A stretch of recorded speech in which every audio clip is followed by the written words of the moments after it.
Hey friends, before we dive into tonight's story, did you know that nearly 80% of the people who watch these videos aren't subscribed? If you're enjoying this kind of content, consider hitting the subscribe button.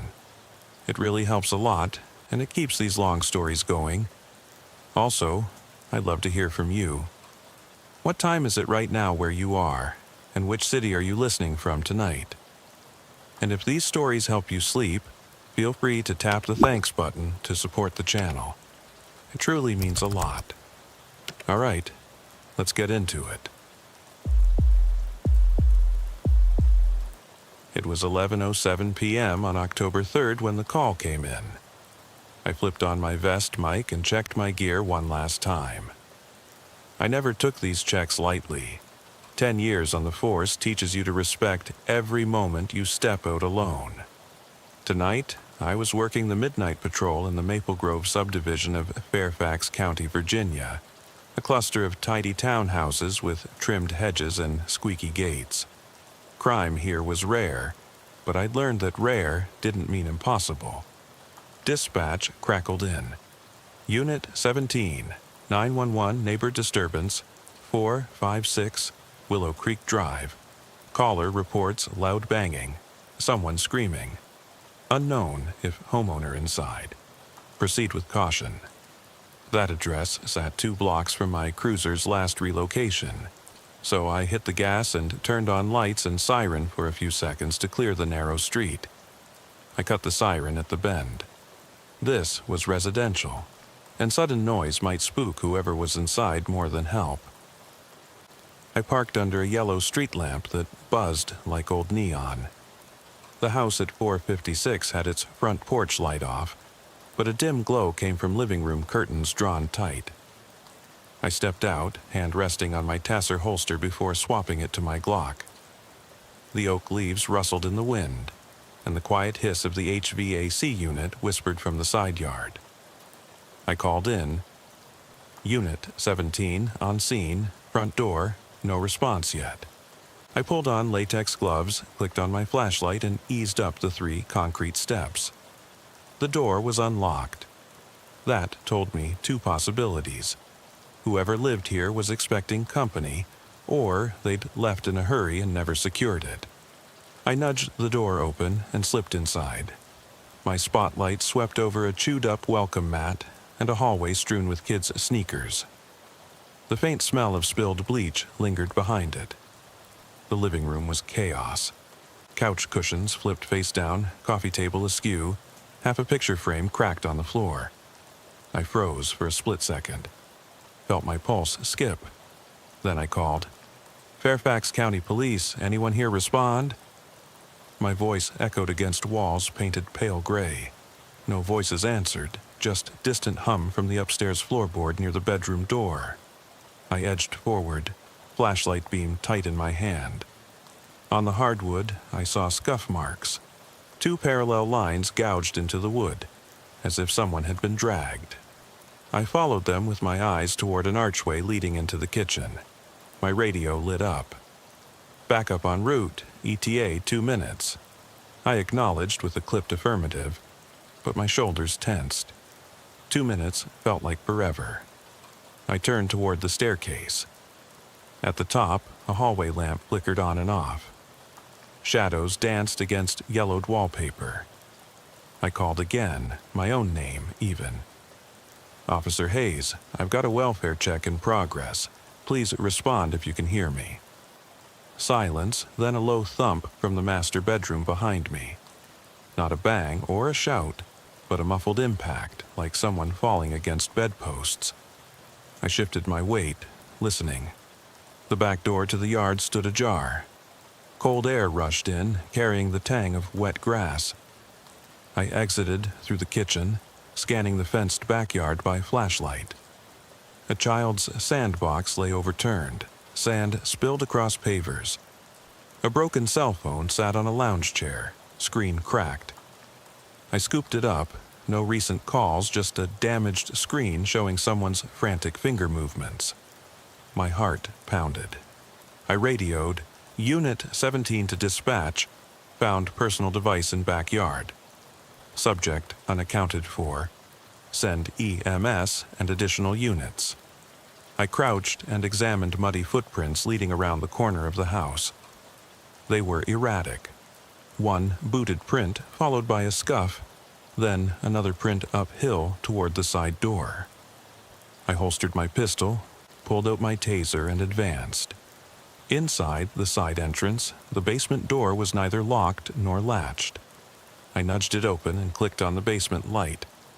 The bulb flickered. Boxes of holiday decorations formed narrow corridors. My flashlight caught a smear of red, paint, I hoped, along a cardboard box edge. I whispered under my breath, "Come on, come on." Then, from the ceiling joist above, a thin voice whispered my name. "Oh, Hayes." It sounded like the wind, but carried a malevolent tone. I froze, palm against my holster. My breath came shallow. I called in, voice steady despite my chest hammering. "This is Officer Hayes. I hear breathing in the basement. Please hurry." I stepped deeper, boots crunching packing peanuts underfoot.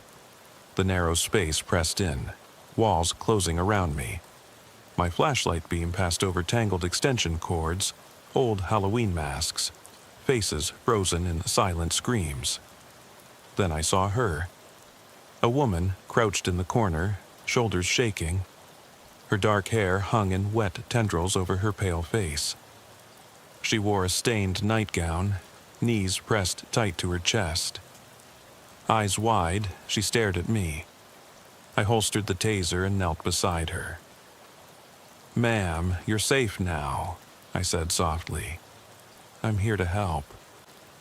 She didn't answer, only glanced past my shoulder.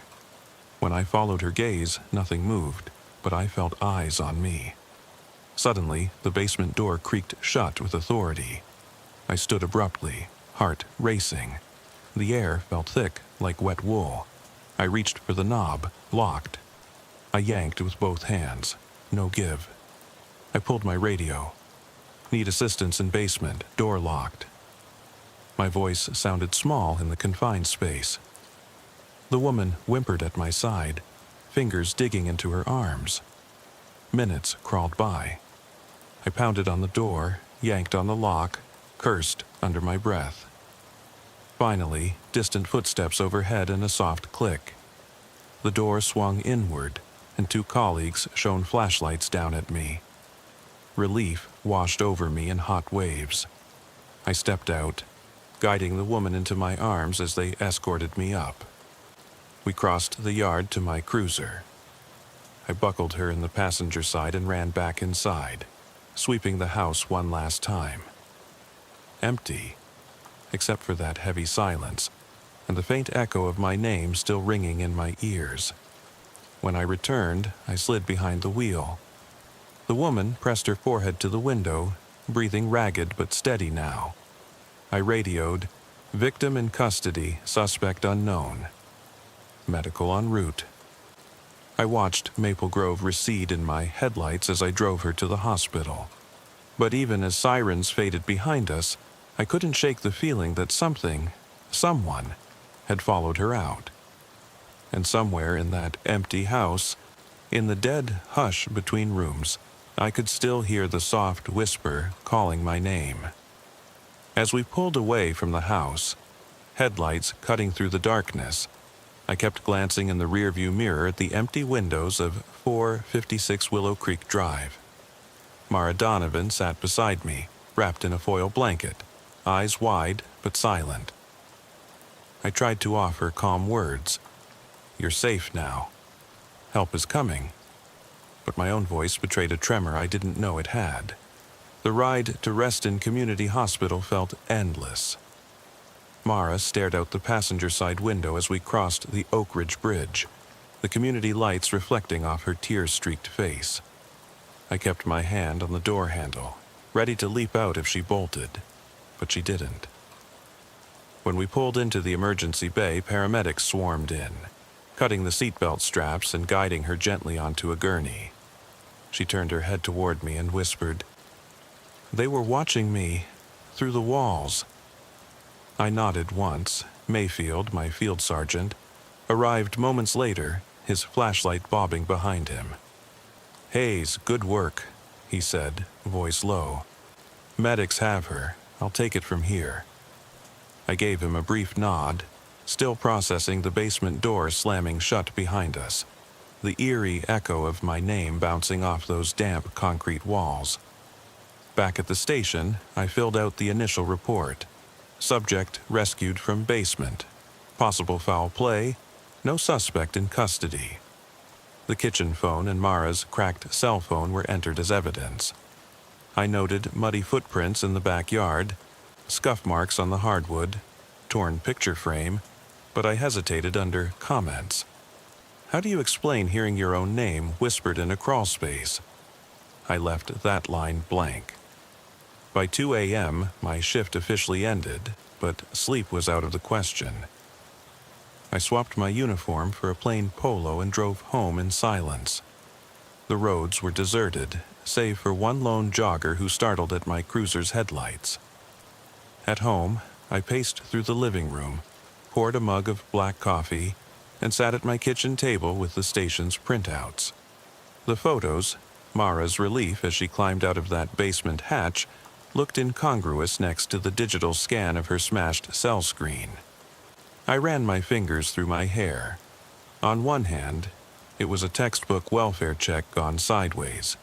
Locked basement, frightened civilian, swift rescue. On the other, nothing about the house made sense. No signs of forced entry, but the front door was unlocked. Mara insisted she hadn't let anyone in. The neighbors heard nothing before the banging. Yet the basement door closed itself, and when I reached for that knob, it wouldn't budge. A chill crawled down my spine as I recalled the feel of the cool metal latch under my palm, the oppressive silence once the door clicked shut. My radio call for backup had seemed to fade into the joist above me. For a moment, I truly believed something, or someone, was up there, holding us down. I finished my coffee and walked to my bedroom, seeking refuge in sleep. But as soon as my head hit the pillow, the basement's stale air returned all at once. I jerked upright, sweat beading on my forehead. In the darkness, I could almost hear a faint scratching, like nails dragging along wood. I lay back down, heart racing, and forced my eyes shut. The next day, I arrived early for paperwork and evidence cataloging. The lock on the basement door was harmless. A simple latch, unaltered when I tested it under daylight. I photographed it, tagged it, and moved on. During lunch, however, my radio crackled with a routine call. Unit 17, we have a suspicious package reported at 232 Ashford Terrace. I packed up the evidence and headed out, grateful for a distraction. Ashford Terrace was another quiet subdivision. The call turned out to be an unattended grocery bag left on a curb, false alarm. But as I drove back to the station, I passed 456 Willow Creek Drive.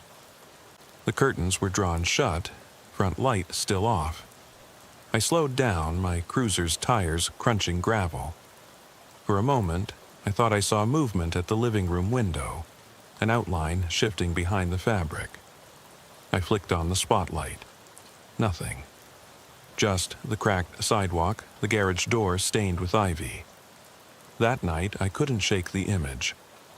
I found myself driving by again at 11:07 p.m., the exact time of Mara's call. Windows down despite the chill air. The house sat in perfect, silent darkness. No sign of life. Yet something about the way the front stoop light faintly glowed. It felt like a heartbeat. On my third pass, I slowed so much my brake lights lit up the driveway. From somewhere inside, there was a thump, low and deliberate. I grabbed my radio, voice steady despite my racing pulse. Unit 17 in the field.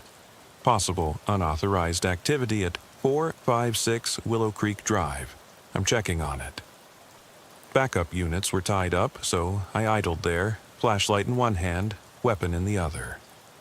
The thump came again, like heavy boots walking down the hall. I stepped out, heart pounding under my Kevlar vest. Moonlight slivered through gaps in the curtains. Through the center window, I could now make out the silhouette of a man, tall, with shoulders hunched, standing motionless in the living room. The shape shifted, as though watching me. My breath caught. I tapped the window with my gloved knuckles. "Fairfax County Police," I called. The silhouette receded behind the curtains. I waited for the figure to appear again, saw only a flicker of movement to the side. Then, as if pulled by a string, all the interior lights clicked off. The house went black. In that instant, I heard it.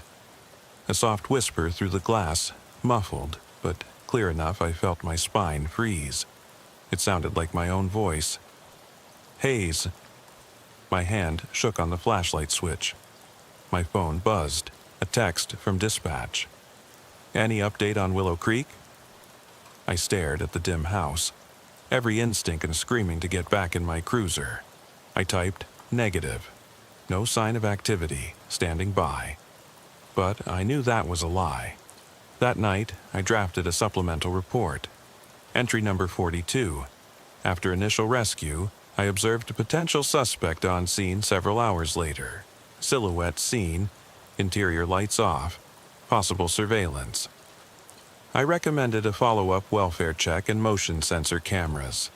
But deep down, I knew cameras wouldn't capture the whisper. I went home again, exhausted and uneasy. At 2:14 a.m., I awoke to my phone buzzing. A message thread from Mara. They're still inside the walls. I hear them when the wind blows. I read it twice, heart pounding. I called her immediately. Line clicked to voicemail. No callback. Sleep escaped me. I lay on my couch, strobe of street lamp flashing through blinds, and watched the ceiling fan until dawn. By morning, I'd made up my mind. I was going back to Willow Creek Drive, alone if I had to find out what was hunting us. I grabbed my gear before shift, camera, flashlight, gloves, extra batteries, and added a small digital recorder. I slipped out just as the sky began to lighten, the first hint of pale blue behind the treetops. My cruiser's engine purred to life as I navigated back to the house. The street was deserted. I parked under the same yellow street lamp that still buzzed. The house looked unchanged, untouched, almost serene in the early light. I took a deep breath, my reflection wavering in the front door glass. I tapped on the recorder. Officer Hayes' supplemental narrative, October 5th, 6:45 a.m., second site inspection. No entries with warrant. Objective: install motion sensors, collect ambient audio, attempt contact with homeowner. I opened the door. The chaos from 2 nights ago was gone. Couch in place, picture frames realigned, floor swept. My flashlight beam settled on the bay window, curtains drawn but slightly parted in the middle, as though someone had peered out. My pulse jumped. I stepped inside, closing the door quietly behind me. No scuff marks on the hardwood, no muddy prints, only the faint smell of bleach. I walked through the living room, paused at the archway to the kitchen. My recorder in hand, I switched it on. Audio capture start. In the silence, I heard a soft thump overhead, like a footstep on a ceiling. I aimed my flashlight up the staircase. Each step looked pristine, unmarked. I climbed slowly, every muscle taut. At the top, the flickering lamp in the hallway was steady now, full brightness. I reached the master bedroom door and laid my palm on the cool wood. I called softly, "Homeowner?" "Officer Hayes, please respond." From behind the door came a scratching, light but rapid, like fingernails on drywall. Beam caught a glimpse of blue plastic, maybe a tarp or a bag. I kicked at it. It slid away, revealing the flaking corner of a metal box buried shallowly. I hefted the box out, rusted, dented, and pried it open with my knife.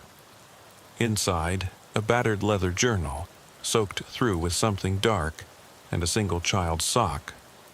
My heart thumped. The sock was small. It must belong to the missing cat or maybe something worse. I snagged the journal and called up the stairs. I need hazmat and animal control down here now. Chen shook his head, voice low. Hayes, read that. I flipped open the soaked pages. The ink ran into blotches, but I made out words. They won't let me leave. I hear them crawl behind the drywall each night. I buried her under the sandbox. Her collar won't stop jangling. My palms went slick. That collar detail. Mara said she heard the cat at her door. Above, footsteps shuffled. Not my team. Something light, almost tentative. I dropped the journal and shone my light upward. The beam caught a dark mass perched on a floor joist, low and hunched like a child's frame. It clung to the wood, staring at me with gleaming eyes I could almost sense through the darkness. My breath hitched. It hissed, low and sorrowful. Hayes, Hayes. The boards creaked under its weight. Back up, I yelled. The creature let out a wet, rattling sigh as it dropped into the shadows and vanished. The basement erupted with the echo of heavy scuttling, something digging through the box piles gone from before. I fumbled for my radio. All units, extract me immediately. Then the trapdoor slammed shut. We all froze, not a malfunction. The latch snapped. Lopez banged from above. Hayes! The mic crackled. I yanked on the door. It wouldn't budge. My taser clicked empty. I cursed and shoved my Glock against the wood. Impact dented the surface, but the door held firm. The creature's chanting rasped from the dark corners. Why did you come back? Why did you come back? Chen snapped a photo of the latch for evidence. I rammed the door with my shoulder as the chanting grew louder, each why punctuating my skull. Then silence, like someone flipped a switch. The latch clicked and the door creaked open. I bolted upstairs, journal clutched in one hand, gun in the other, sweat and soil registering on my uniform. We spilled out into the kitchen. Chen's recorder had caught everything. Lopez dropped to one knee. What the hell was that? I bent over, chest tight, and gasped. I don't know. The basement lay calm again. The bizarre metal box and journal lay where I'd left them. We exited the house at a run and piled into the cruiser. As we peeled away, I looked back at the porch. Under the window where I'd seen the shape the third night, a single boot print had appeared in the flower bed. No slight scuff, but a deep imprint, as though someone stood there watching us leave. Back at the station, forensics swarmed the box and soil samples. The hazmat team warned me about possible toxins. In the lab, the soil tested positive for ancient clay deposits. Archaeologists noted it matched materials used in 19th century privies, not local to Fairfax County. Something had been brought here, buried, and left to fester. That night at home, I finally let myself collapse in bed, notebook and pile of printouts scattered on the floor. My last thought before slipping into uneasy half-sleep was the echo of that chant. Why did you come back? And somewhere, deep in the earth beneath that house, something waited for my answer. By the time I staggered through my front door, the gray dawn was bleeding through the blinds. My uniform was sodden with sweat and grime.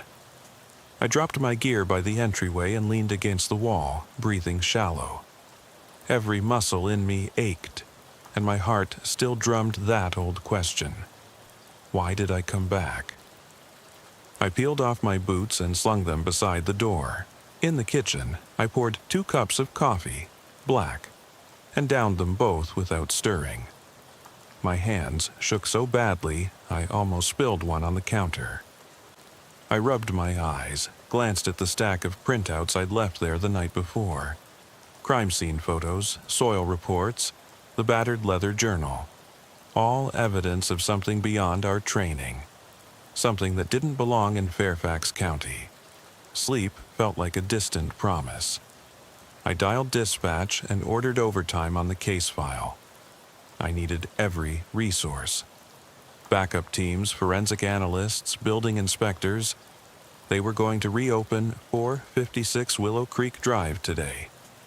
I needed them there. I had to be there. I changed out of my uniform into civilian clothes, a dark t-shirt, worn jeans, something low-key. I slipped the journal into my jacket pocket, the damp leather pressing against my ribs. I grabbed my flashlight and recorder, then locked the door behind me. The neighborhood was quiet, but I half expected to see that hunched shape at the window again. When I pulled into the station parking lot, the lot still held workers' cars from the overnight shift. I got the briefing room to myself and set the recorder on the table. I pressed play on the DVR footage Chen had captured, the whispering chant, the footage of that shape dropping from the joists the moment the trapdoor slammed. My stomach rolled as the voices whispered, "Why did you come back?" Each word stretched and warped. It was worse hearing it without the heat of adrenaline. Sergeant Mayfield stepped in, coffee in hand and concern on his face. "I saw the DVR.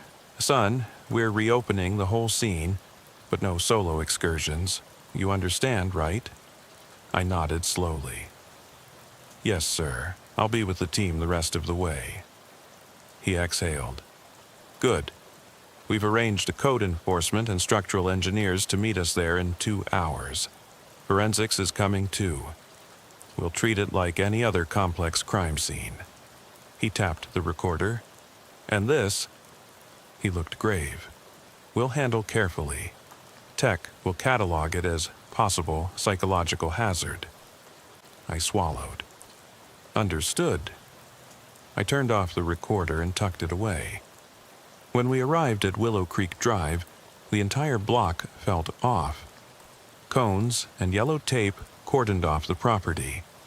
A crew of code officers in hard hats were measuring the foundation. Forensics vans idled in the driveway. I felt a tug of relief mixing with dread. Finally, we would see the full extent of that basement. Finally, we would know what was really down there. The front door was locked, now secured by a padlock and evidence tag. I watched Lopez, face pale, eyes wary, cut the seal and twist the lock. The door swung open on silent hinges, revealing that same foyer, perfectly staged, no mess, no odor, just the faint tang of old bleach. I stepped inside, flashlight sweeping corners. Everything was too neat. It felt like walking into a dollhouse built on a crime scene. We descended the basement steps in a line. Lopez, forensic tech Simmons, me, then officers Chen and Alvarez bringing additional lighting.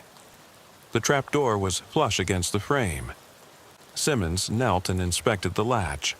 No new paint, no jiggled wear, just the same old mechanism I'd forced open. He gave a curt nod. "All yours." I squared my shoulders. On my count, I lifted the door. Light flooded in, portable lamps buzzing, revealing the damp concrete and empty studs. No boxes, no cinder blocks, nothing left except a dusting of crumbly earth piled against the far wall. My pulse hammered. Simmons trained his camera while Chen laid out evidence markers, a half-buried metal box we'd left the night before, the weatherproof camera we'd affixed to the right joist, and then, on marker 3, a single child's sock folded carefully on the floor. Lopez crouched and dusted a fingerprint, but the sock was too soaked, too degraded. It would yield nothing but saltwater residue. I swept my beam across the walls. They looked raw now, no drywall, just open studs. I could see nails pockmarking the joists, and deeper gouges in the floor where something had been dragged. My skin crawled. Simmons beckoned me over with gloved hand. On the concrete slab lay a fresh etching. Words scored into the surface. You can't leave. My breath halted. The lettering was uneven, jagged, like a child's desperate carving. I knocked on the wall, hollow resonance. Behind that wall there was empty space. Crawl space? Otherwise, nothing. Alvarez clicked photos, and Simmons bagged a small concrete chip bearing the carving. I stepped back, wiping sweat from my brow. That etching hadn't been there last night. That meant whoever, or whatever, was still here after every cleanup. Then Chen's voice drew me back. Watch this. He played the audio recorder. First, the hum of lamps switching on. Then a series of low thumps, like someone pacing overhead.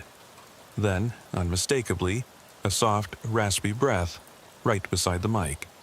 And then, in my own slow, weary voice, I can't, cut off by a whisper, faint but icy clear. Yes, you can. My stomach turned. That wasn't part of my recording. I jerked out my own recorder and cued playback. My scratchy voice overlapped with another. You can. You always come back. It was layered, impossibly inhuman, as though 2 or 3 voices were speaking at once. We all stared at each other. Lopez cleared his throat. We're done here. Get it sealed and get out. We filed up the stairs, emerging into the morning glare. The house stayed mute behind us, like it was holding its breath. The padlock clicked back into place, tape wrapped around the frame. We packed up gear in silence. Back at the station, I logged every piece of evidence. Soil, sock, concrete chip, journal pages, audio files. But none of that explained why the etching had appeared overnight, or how voices could embed themselves on recordings. All data, no answers. That evening, I sat alone in my car at a red light on Reston Parkway. My phone lay on the passenger seat, buzzing with unanswered texts from dispatch. I let it ring. My eyes flicked to the rearview mirror. For a second, the street behind me seemed darker, as though shadow pooled beneath the overpass. I shook my head and drove on, deciding to head home. I needed rest, rational thought, some semblance of normal. But as I turned onto my quiet street, I realized I was holding my breath. At the end of the block stood a single car, the cruiser I'd assigned to Willow Creek, headlights off, engine silent. It shouldn't have been there. I slowed to a crawl and felt my pulse spike. The cruiser's doors were closed, windows tinted, no one in sight. I rolled down my window and peered inside, empty. Then I noticed it. On the passenger seat, a small red child's sock, neatly folded. My mouth went dry. I reached for the door handle, but the car locked itself in a soft click. My radio crackled to life in my hand. I lifted it. Unit 17, Hayes, dispatch. Silence, then a whisper. You can't leave. I dropped the radio, heart thudding so loud I thought it would burst. The sock gleamed on the seat, a single stitch of crimson in the darkness. I staggered back, fumbling for my keys. The engine roared when I pressed unlock, and headlights flashed on, blinding me. A figure rose in the driver's seat, tall, hunched, features obscured. I slammed the door shut and backed away, breathing ragged. The figure didn't move, just sat there watching me.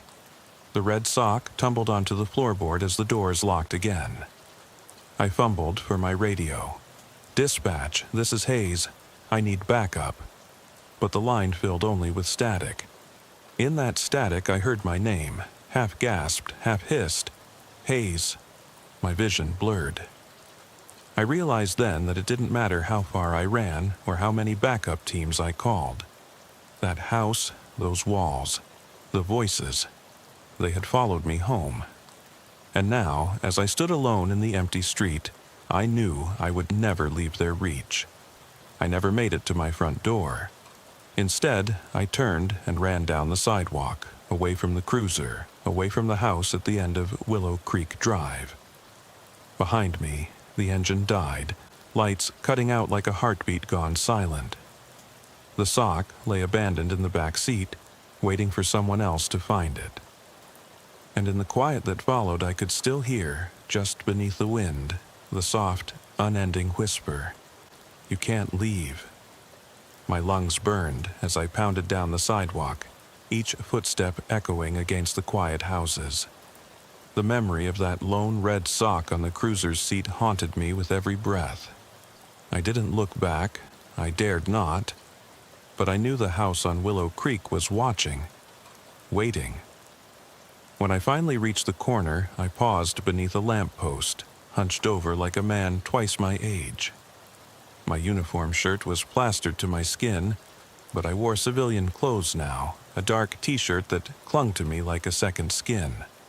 I checked my phone and saw 20 missed calls from Dispatch and Lopez. I swiped through voicemails, static, panicked tones. "Hayes, report in. Are you okay?" Each one made my chest tighten more. I dialed Lopez with shaking fingers. He answered on the second ring. "Hayes?" His voice was thick with worry. "Lopez, I can't go back," I said, voice strained. Whatever that thing is, it followed me out of that house. There was silence, and then he said gently, "Son, you need to come back to the station. We'll sort this out. We'll get you help." I shook my head, even though he couldn't see me. "Help won't fix this." "Look," he said, "we'll pair you with a partner, throw a team at the house, get experts in paranormal or whatever if we have to. You're not alone in this." I swallowed. "I don't know how to be a cop anymore," I whispered. "I don't know what to call it." "Then stop calling it anything," he replied. "Just come in." I ended the call and slipped into a jog toward my cruiser. When I got there, I found the driver's door open. The sock from that night lay on the seat again, as if someone had placed it there deliberately. My heart crushed against my ribs. I pocketed it, locked the car, and drove to the station without siren or lights, too ashamed to announce my panic. The station was a fluorescent cave of hums and clicks. Lopez was waiting at the entrance, arms crossed in a doorway. His eyes were red-rimmed. He didn't say anything as I passed him and headed to the locker room. I hung my jacket and t-shirt on a hook, and then I found myself staring at my reflection in the small mirror by the sink.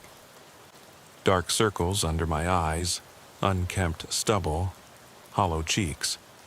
I looked nothing like the cop I once was.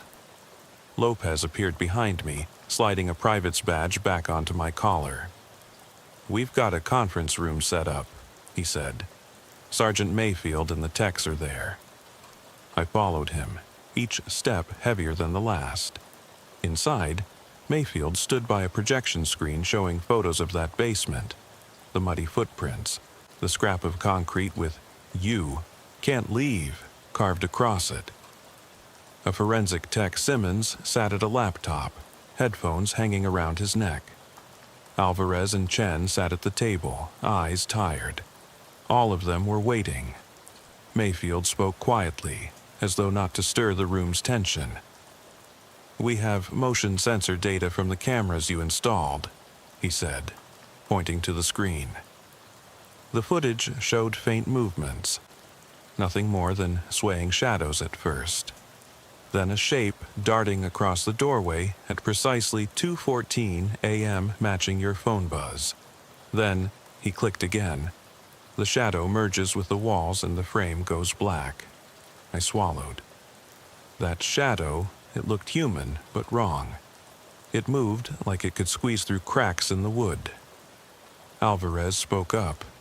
"The soil sample from the basement, the ancient clay, you said the engineers never found that material nearby?" "I've talked to Soil and Geological," I replied. "This clay is from the Shenandoah region, millennia old. Not something you dig up for a sandbox." Mayfield nodded. "The journal said the previous occupant buried something under the sandbox. If that sandbox was on the property before your call, then someone dug it up moved it into the basement, and then rehearsed the haunting. Rehearsed? I echoed. Mocked, Simmons said, voice brittle. Someone staged every disturbance, the overturned cushions, the gouges, the journal entries, the recordings. They targeted you specifically. Your habits, your calls, they knew when you'd return. I felt bile rise. So, this is someone with intimate knowledge of the case and of me. Chen cleared her throat. We traced the GPS signal from your phone when you got that text. They never left. It pinged at your apartment, but also at the house. It was spoofed, but it came through local towers. Whoever's doing this is playing both ends. Lopez clenched his fists on the table. We need to flush them out, trap them. Mayfield nodded. We'll set a sting tonight, Hayes as bait. All eyes turned to me. I felt every shred of resolve vanish. I began, but they all shook their heads. No, Lopez said firmly.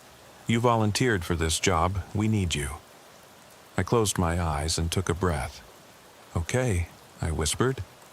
They laid out a plan. I'd stay in plain clothes at a surveillance van 2 doors down. CCTV cameras would stream live to forensics. Lopez and Chen would hide inside the house, ready to spring out.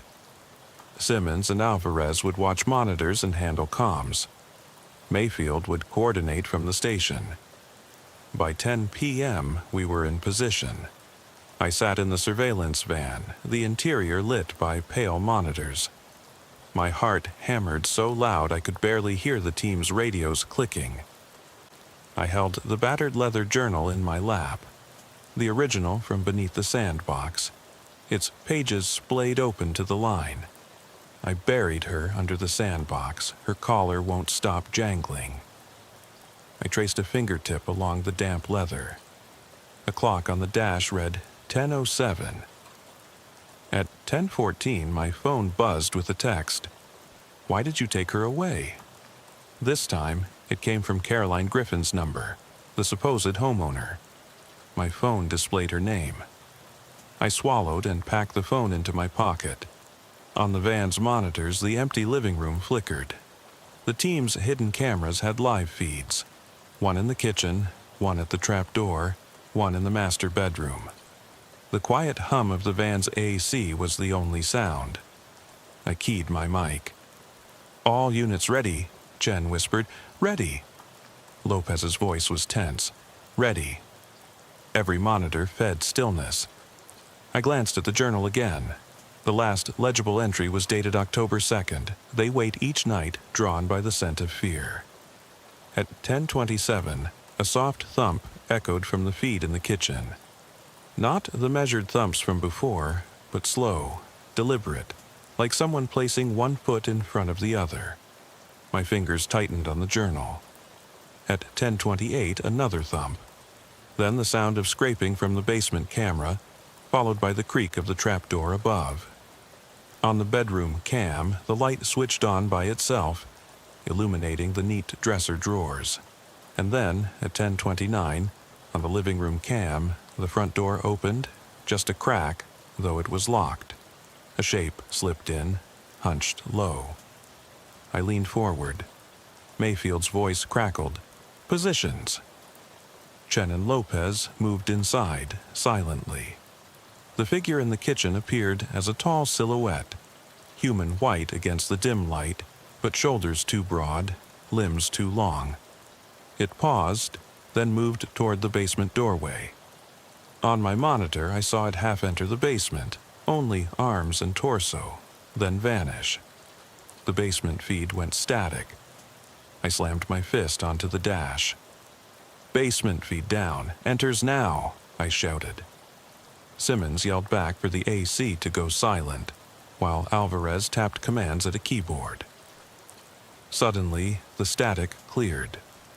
The basement camera feed was back, showing the damp concrete floor. But just for a second, the journal lay open in the corner, pages fluttering. Then the camera wobbled and cut again. Chen's voice was urgent. That's not ours. Lopez transmitted, "I'm moving in." On screen, I saw his silhouette pass through the kitchen cam, flashlight slicing the shadows, then up the stairs to the bedroom. The living room feed flickered as he approached the archway. At 10:31, the kitchen feed blinked back on. The figure stood in the middle of the doorway, unmoving. Then, slowly, motion sensors clicked as it raised one arm and pointed directly at the camera. A whisper crackled through the audio. "Hayes, Hayes." My own voice slowed and warped, as if pre-recorded. I froze. My blood turned cold. I knew that voice. On screen, Lopez burst into the basement, taser drawn, a flash, electric blue arc, and screams from the trapdoor camera. The feed cut. Chen cursed. "We lost him," Mayfield ordered. "Get that door open." I grabbed my radio. "I'm going in." I reached for the door handle of the van, but it wouldn't budge. Strange. The doors were locked from the outside. I yanked at the lever. Nothing. On the monitor, I watched as the basement light flickered back on. The camera showed Lopez on his back, taser in hand, breathing hard. He was alone. No figure. The basement floor was empty except for that notebook, lying open to a page I hadn't seen before. The words scrawled across the page in frantic letters, "He comes for you next." My heart slammed. I jammed the radio. "Hayes, to all units, give me that door." But static answered me. The van's interior lights flickered. Outside, I heard the softest footstep. I turned in my seat, no one there. Then another step, closer. The van's windows rattled. I opened my mouth to shout, but a whisper cut me off. "Why did you come back?" My skin went numb. I grabbed the door handle one last time and burst out of the van. The crew spilled out of the house at the same moment, Lopez leading with his weapon. He hailed me. "Hayes, get back." I stumbled forward, eyes wide. The house loomed silent, untouched. No flicker of movement in the windows, no whisper on the wind. Chen rushed to Lopez's side and they helped him up. He was scratched across his forearm, thin red lines like nails. He shook his head. "I saw him," he said, voice trembling. He was right there, tall, hunched, eyes glowing. I backed away, chest heaving. "We need to leave," I said, voice barely audible. Mayfield appeared behind us, eyes hard. "We can't," he said. "It's protocol. We secure the scene." I shook my head. "Protocol won't save us." He clicked his radio. "All units, code green. Evacuate non-essential personnel." As techs carried equipment out, I found myself unable to look at the house. Its dark windows seemed like empty eyes. I clutched the notebook to my chest. The final entry read, "If you read this, you're already here. We never left." I realized then that the haunting wasn't confined to that house. It was in the clay soil under my feet, in the battered journal I carried, in the scratches on Lopez's arm, and in the whisper chasing me down every dark street. That night, as we loaded into vehicles, I saw a figure standing on the porch. Pale and still, it stared at us. I drove past the house and it stood there as we passed, never blinking. Back at the station, I emptied my pockets, the sock, the journal, the concrete chip. I laid them on a desk in the evidence room. They had to go somewhere, but I knew they would never truly be contained. I took off my badge and set it beside the evidence. I couldn't wear it anymore, not as long as it was out there. I left the station on foot, heading for home under a sky that felt too quiet. At my door, I paused. My phone lay on the doorstep, screen cracked. I picked it up, no messages, no missed calls, but I felt the whisper in its circuits. "You can't leave." I dropped the phone and stepped inside. The lamp beside my bed had been knocked over. Its shade lay in the corner. On the wall, scrawled in fresh clay dust, were 2 words, "Welcome home." I backed away, heart thunderous. The door locked itself behind me with a soft click. I touched the wall, cool and damp, and felt clay under my fingers. I'm writing this now, on my dining room table, recorder running. I can feel it in the walls, in the corners of every room, in the hush between my breaths. I know I can't call for help. It won't come. I know I can't leave. They'll follow me. So I'll stay here in this apartment, listening to the walls as they shift. And if you ever hear a whisper in the dark calling your name, know this. It's already there, waiting for you. I still hear the hum of my radio in my ear as I pull up to the curb on Maple Street. The call came in just after 8. Concerned neighbor reporting possible welfare check at 1243 Maple. The dispatcher had said, "My name's Officer Lane, 30 months on the force in Springfield, Ohio, and I'd handled dozens of these well-being checks. A shut-in senior, a kid locked in by accident, the occasional false alarm. But nothing had ever felt as heavy as the silence that draped over that block. I killed the engine, shut the door, and let the hush of that autumn night close around me. The street lamps cast weak halos, and in between them the road vanished into shadows. My boots hit the pavement with a soft thud. Yellow leaves, damp from an afternoon rain, crunch underfoot.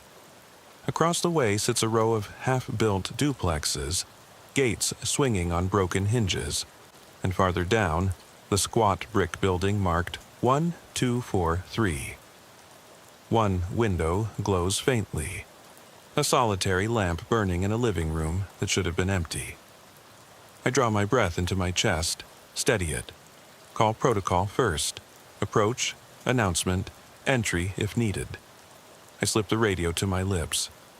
Dispatch, Unit 42 on scene, beginning exterior check.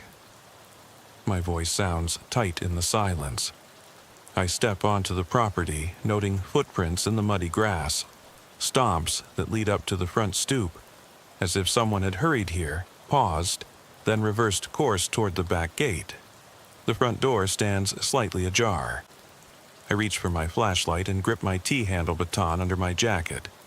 No backup on that channel. I'm solo until patrol can swing by. Fine. Protocol, knock and identify. I rap once, twice, and announce, "Police, open up, 1243 Maple." Nothing but the soft whistle of the wind. My reflection flickers in the glass panel beside the door. I push it wider. It creaks on ancient hinges. No lock. Inside, the carpet is worn, threadbare in places. Muddy prints matching those in the yard smeared near the door. Faint scent of stale air. I sweep my light left. Hallway leads toward the living room where that lamp glows. I step forward, scanning the walls for family photos. Anything that tells who lives here. Nothing. Bare drywall. I round the corner and see the lamp atop a small side table. Couch cushions are askew. On the coffee table, a coffee mug sits half empty, sweat beading on its surface despite the room's chill. Pictures haphazardly scattered.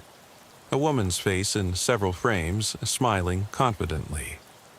A nameplate on the mantel reads, "Rachel Porter." There, a clue. I tap the mic. "Dispatch, I'm inside. Looks like Rachel Porter lives here. No sign of forced entry. I'm going to check the back." Silence, then a soft crackle. "Copy that. Unit 42. Proceed with caution." My hand rests on my service weapon as I move back through the foyer, toward the kitchen. Cabinets closed, counters clear except for an overturned chair. A faint scuff mark on the tile. I head for the back door, a sliding glass unit smeared with fingerprints and muddy streaks. I glimpse movement beyond the glass. A pale silhouette darting past in the yard. My heart picks up pace. I ease the door open, flashlight trained on the overgrown lawn. A rusted swing set in the corner squeaks. Empty, swinging gently. To my right, A basement door sits open a crack, chipped paint revealing wood beneath. The hinge is loose, latch broken. I snap on my flashlight's high beam, illuminating 2 concrete steps descending into gloom. A sour smell drifts upward. Rot, damp earth, something chemical. I call, "Rachel? Police! If you're down there, make a sound." My voice echoes, swallowed by the vast emptiness. Nothing. I push off the threshold and take a step down, then another. The sound hits, slow, deliberate scraping, metal on concrete somewhere below. My chest tightens. Adrenaline floods my limbs. I grip the handrail and focus the light beam down deeper. At the bottom is a narrow hallway, walls lined with exposed pipes dripping water. Footprints in the dust, bare, as if someone moved around without shoes. They lead past a closed door, then end abruptly. I approach the closed door, hand on my holster in case of sudden movement. The door's warped. It rattles softly as air shifts. I press my ear to it, nothing but my own breathing. I tap twice. Metal clanks inside. Someone's locked in. I draw my radio again. "Dispatch, I've got a locked room at the end of the basement corridor. Requesting entry." Pause. "Copy, Unit 42. ETA backup 2 minutes." 2 minutes is a long time in a place like this. My light sweeps back up to the stairs, down to the door, across the narrow space. I notice a smear on the concrete floor, red-brown streak, crusted at the edges. I hold the beam steady. Smell tickles my nose. Not fresh blood, more like old rusted water mixed with earth. But even that is enough to set my jaw tight. My phone buzzes in my pocket. A text from dispatch confirming backup is en route, but still 10 minutes away. I swipe it off. Can't multitask. I crouch and shine the light under the door. Nothing but shadows. I grip the knob and twist. Locked. I lean in, ear to wood, concentrate. Movement beyond. Rhythmic shuffling. Faint breathing. I ease back, draw my sidearm and check around for weapons. I find nothing. Cuff keys won't help. It's not a standard lock. I weigh options. Kick it open, look for a window. But there's no window, just that door and my flashlight. Outside, a car door slams. My patrol cruiser. The engine idles. My partner, Officer Diaz, steps out, eyes wide behind her glasses. She flicks on her own light and nods. Relief floods me, but I know better than to let it show. I lace my fingers around the baton's grip. "You see that door?" I whisper. She points at it, silent. We move in tandem now. She covers our rear as I take a running kick. The door buckles and splinters, the lock giving way. We rush inside as pieces of wood rain down. The hallway light blinks on. Bare bulb swinging from wiring, casting long, wavering shadows. We sweep left, empty. Sweep right, the locked room, door flung wide. Inside, dusty shelves, cardboard boxes knocked over, a single chair turned on its side, nothing else. I step in, scanning corners behind boxes. "Rachel?" I call. My voice cracks in the hollow space. No reply. My flashlight catches something on the far wall, writing scrawled deep into plaster, 4 uneven letters. "Help." I inch closer, fingertips brushing the jagged grooves. The scrawl is fresh, edges still crumbly. My stomach knots. Diaz flicks her light toward the back of the room. A small trapdoor lies in the floor, latch broken, crawled in mud around its edge. She glances at me, eyes flicking between the door and the writing. I nod grimly. Standard procedures out. We're beyond that now. I push the trapdoor up, rusted springs protest, but it lifts. A ladder descends into pure darkness. Something in me recoils, but duty pushes me forward. Before I climb down, I press my hand against the wood, steady myself. I whisper, more to myself than her, "You okay?" She exhales hard, sets her jaw, she nods. We move on our stomachs through the trap, boots scraping. Down below, earth and stone press in. Water drips steadily onto concrete. I swing the light. I swear shapes shift in the beam's edge. Boxes piled into columns, some collapsed. Broken frames, old clothes, a child's sock. How long had this place been in use? How many locked doors had I passed without noticing? Then something skitters away. A rat, a stray cat, or something worse. We freeze. My heart hammers. I grip my weapon tighter. I count off. 1 Mississippi, 2. Silence, then another skitter. Closer. I raise my flashlight higher, beam landing on a hatch in the opposite wall. A small window, dusty, but outside light seeps through. I approach, wipe the grime away with my sleeve. Through the thick glass I see nothing but darkness beyond. But I see movement, legs, crouched, huddled. Someone's out there. My breath catches. They move away before I can shout. I pivot, racing back to Diaz. She points behind me. Footprints lead away, back up the ladder. I follow, heart pounding so loud I fear it'll drown out everything else. We emerge into the room above with the writing. I spin, eyes flicking to the living room window, no glow now, empty, quiet. My radio crackles. Unit 42, backup on site. Status? I steady my voice. We found nothing. Subject missing, I'm clear. Beginning exterior search. Distant sirens wail. I climb out the back door, slam it shut. Leaves swirl in the yard. The wind has picked up. I look at the basement latch, broken. Walls bear more scratches like someone clawed at them inside. I shine my light on them. Deep grooves, some fresh, some old. I glance at Officer Diaz. She steps forward, kneels by the swing set, examining the grass. Her light finds small prints, doll shoe size, children's prints. No one under 10 lives here. The wind shifts again. We look at each other, swallowing. I reach for my mic. Dispatch, suspect, not sure who, left prints outside. Child-sized, no sign of victim. Silence crackles, then, copy, Unit 42. All units respond. I flick off the beam and look back at the house as red and blue lights wash its brick walls. In the windows, those lights dance like fireflies. I press my back to the patrol car, chest heaving, mind racing. Somewhere inside that shell of a house, Rachel Porter is waiting. Or maybe she's already gone. I don't know which is more terrifying, but until dawn, we'll search every inch of that place. Because in moments like these, the night isn't just black, it's hungry. And we're its prey. The floodlights from 3 additional cruisers cast long, distorted shadows across the lawn as Officer Diaz and I slipped back through the broken basement hatch. My heart pounded so hard, I thought it might burst through my chest. Every creak of the house, every distant drip of water sounded amplified in the night.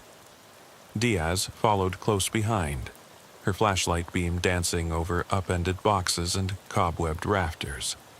We'd agreed to keep voices low. The neighbors would be watching now that backup was on scene, and I didn't want to spook whoever, or whatever, was still inside. We climbed down into that damp cellar again, boots slipping on mud.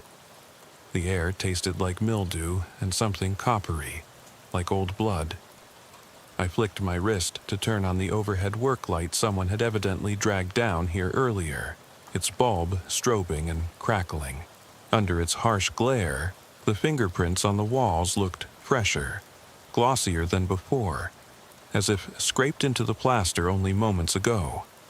I knelt and ran my gloved finger along one groove, careful not to disturb it. The letters were jagged, raw. Help. Beneath that, faint, almost erased, was another word. Me.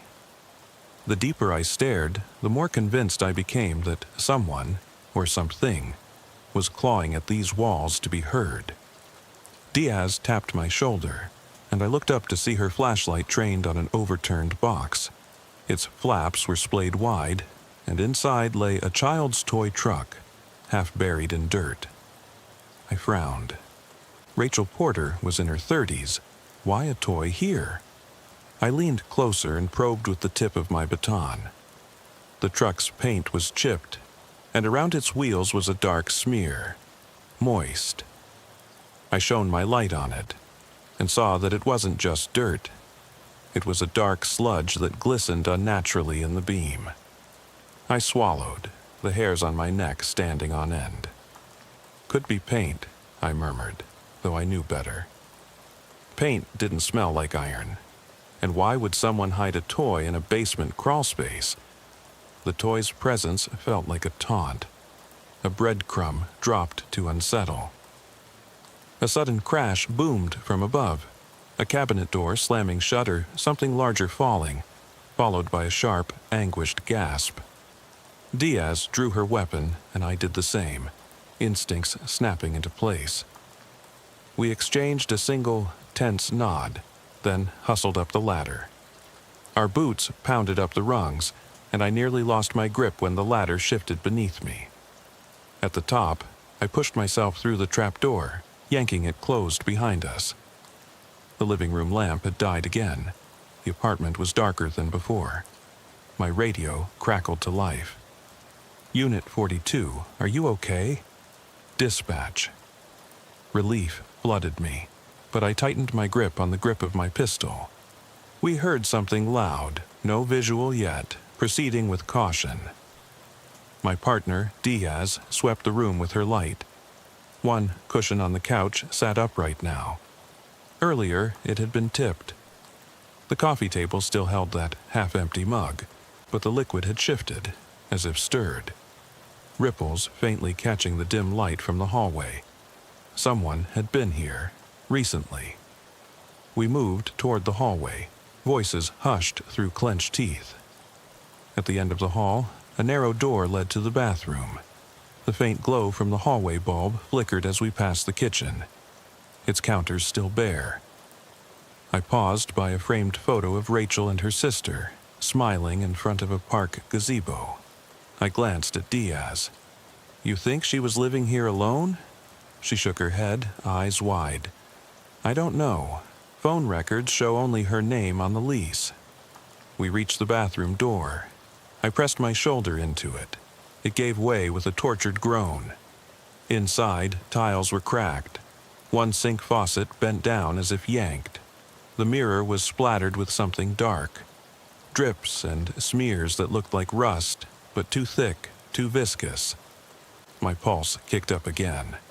I stepped in, light probing corners. At my feet, footprints, adult shoe prints soaked, led to the bathtub and then up the side of the basin onto the windowsill. I crouched, shining the beam on each print. The treads matched my own boots, but smaller. Someone wearing my size. Maybe Officer Diaz? But her prints were clean. I checked her shoes, immaculate. A hollow rapping sound came from the bathtub, light, deliberate, like knuckles tapping porcelain. I backed away, pistol raised. My knees wobbled. Diaz edged past me and peered over the rim. Empty. No sign of movement, no victim curled in the tub.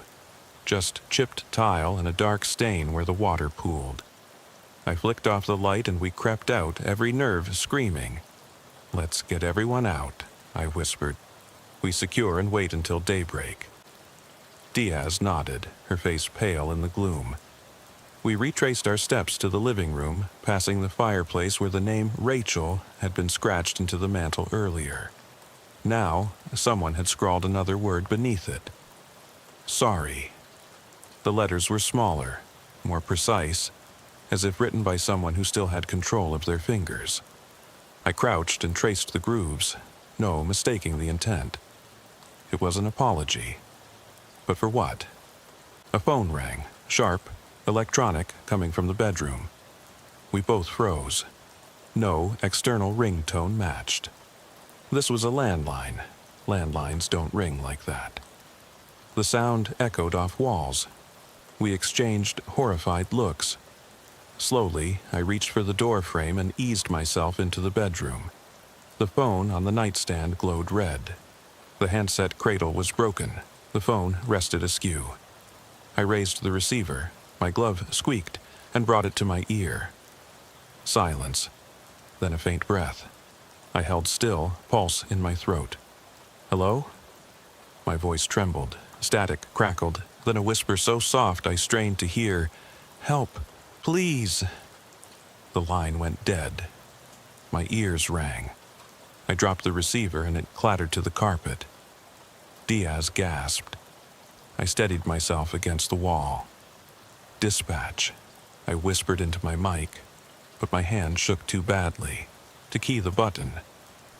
I held the radio close and croaked, "Get out here. Phone just rang basement level." Static swallowed me. No reply. Adrenaline and dread seethed through me. I stumbled back into the living room and flicked on my radio as best I could. "All units," I rasped. "Send medics and negotiators." Subject or victim making contact. Phone just rang in bedroom. Silence, then frantic replies crackling in. Backup converged on the scene. I collapsed into the couch, head in hands, adrenaline draining and disbelief washing over me. Across the room, the coffee mug bobbed faintly again, as if stirred by invisible fingers. I glanced toward the basement door, now solidly shut. Earlier, I could peer through the crack. Now it was sealed. My partner knelt beside me, voice low. "Lane, are you okay?" I lifted my head, eyes glassy. "No," I admitted. This isn't protocol, this is," I swallowed. "Something else." She patted my shoulder. Outside, more cars arrived, officers milling, flashlights probing windows. A detective called out from the yard, asking for our statement. I rose slowly, legs unsteady. Sweeping my jacket back, I holstered my weapon. Every instinct told me to run. Get away. Find, then end this madness. But I was sworn to serve. I owed Rachel and anyone out there that chance. I squared my shoulders and stepped into the hallway again, toward that bedroom where the phone lay dead. Just then, a soft sob came from behind me, quiet, choked. I spun and blinked into the dim light. On the stairs leading back to the basement, a small handprint glowed faintly, as if lit from within. No droplets of blood, no smeared mud, just a bare, perfect print, palm down, fingers splayed. It hovered on the riser, unaccompanied by any footprints. I swallowed so hard my throat clenched. The print faded as I stared, vanishing into the darkness. My radio crackled with urgency. Detective Hart here, heard a scream, on my way up. I flinched at the word scream. Nothing yet. The weight of the night pressed in. The basement door groaned behind me as if something on the other side pushed against it. I took one step toward it. The beam of my flashlight hit the handle. It rattled, slowly, deliberately, inch by inch, turning. I froze. My heart slammed against my ribs. I swallowed. And then the door swung inward on silent hinges, into pitch darkness. The basement door clicked fully open and swung inward on its own weight. My flashlight beam wavered as I stepped forward. Every muscle coiled. The air down here was colder than before, as if the house exhaled a breath of winter. Damp stone walls dripped steadily. Every drop sounded like a gunshot in the darkness. I heard Diaz's shallow intake of breath behind me, and somehow that small sound steadied me. I lifted the beam higher, tracing its arc over stacked crates and lengthening shadows.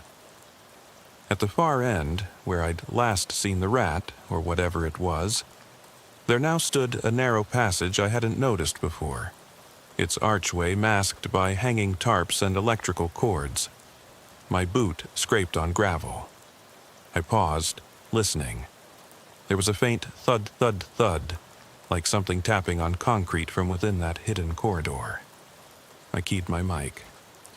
Unit 42 to all units. New passage discovered in basement, second tunnel. No sign of victim yet.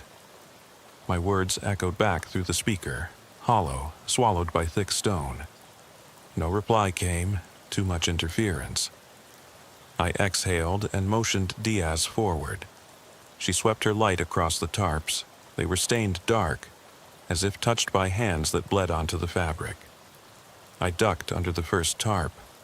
My glove snagged on loose wiring. I winced. The tunnel beyond was low, barely tall enough to stand. The walls were carved with dozens of names, some legible, some faded. As I passed, my beam caught Morgan, underneath 2015, and, crooked and desperate, Sue with a date I couldn't make out. My pulse spiked. We're too late for some, I muttered. Diaz's light lingered on a name I recognized from dispatch files. Leah, 2009. Leah Matthews. The report mentioned a missing teen that case never solved. My breath hitched. A fresh breeze stirred, though there was no visible vent, cold air drifting out from the tunnel's depths. We advanced until the passage opened into a small chamber. In its center lay a cluster of objects. A battered radio, its dial turned to static, a smashed lantern with glass scattered, and a spiral-bound notebook, its cover waterlogged and pages curling. I stepped closer, mindful of loose stones underfoot. Picking up the notebook, I flicked it open. The pages were filled with frantic handwriting, partial sentences, crossed-out words, scratches. My eyes skimmed. They watch from the walls. Do you see their eyes? Can't sleep. The hum under the floorboards. Remember October. Hear the voice. The last page had only a single sentence, scrawled in heavy ink that pooled at the bottom. I am here. Beneath it a fingerprint, smudged but unmistakably feminine. I slipped the notebook into an evidence bag and sealed it. Diaz trained her light on the far wall, where faint footprints led to another opening, narrower still. I followed her gaze. Low rubble formed a barricade, but someone had wedged it aside. We squeezed through, emerging into another long corridor. This one felt older. Walls rough-hewn, no concrete, but carved rock. Arched ceilings pressed close overhead. The air hummed faintly, resonating in my chest. My flashlight beam played off dark stains on the floor, arranged almost in a pattern. Two parallel lines leading to an alcove where a single wooden chair sat. My boot heels clicked as I approached. On the chair lay a crumpled photograph. A family portrait of Rachel Porter with a small boy. Her nephew, according to records, smiling under bright sunlight. I flipped it over. On the back, someone had carved, "Time's running out." The hum swelled. I winced and covered my ears, but it only grew louder, like a chorus of distant voices chanting beneath the earth. My legs trembled. Diaz reached out, placing a hand on my shoulder. "Lane," she whispered, "we need to get out." But I forced one more step forward. In the alcove beyond the chair, I saw movement, pale and swift, darting behind a broken pillar. I raised my voice. "Rachel, it's Officer Lane. If you're here, make a sound." Silence. Then a soft sob, so close I felt its vibration through the damp stone underfoot. My flashlight swung to the left, catching a slender figure crouched against the wall, hair matted, clothes torn, eyes wild. It took a step toward us. Rachel. But her face was gaunt, cheeks hollow. She opened her mouth to speak, but no words came, only a ragged gasp. Instinctively, I holstered my pistol and crouched down. "Rachel, it's okay, we're here to get you out." She reached out, fingers trembling, and I offered my hand. Her grip was ice cold. She tried to stand, but wavered, head lolling. Behind her, the alcove's walls shifted in the beam. More carved names, fresh scratches leading both upward and deeper into the stone. She looked past me, eyes darting. I followed her gaze. The pillar receded into a vast chamber, an impossibly high cavern lit by a dull glow, though no light source was visible. My radio crackled. Unit 42 status. I swallowed. We've located Miss Porter. She's alive, but she's disoriented, need immediate extraction. No sooner had I spoken than the humming exploded into a keening wail. Rachel screamed, long and primal, echoing off rock walls. The cavern seemed to vibrate, the glow intensifying until shapes emerged from the shadows. Silhouettes of figures, human shapes, but distorted, emerging around the edges of our lights. They moved slowly, shuffling, their limbs unnaturally long. My blood ran cold. Diaz yelled, "Move now!" She grabbed my arm, pulling me and Rachel back toward the tunnel. The cavern's glow flickered, then dimmed, but the keening remained. I half carried Rachel, half supported her as we stumbled through the passage, the figures trailing behind like marionettes on a silent stage. A stale air rushed in to meet us as we neared the tunnel's entrance. I slammed my shoulder into the stone, releasing pressure, and we spilled back into the rough corridor.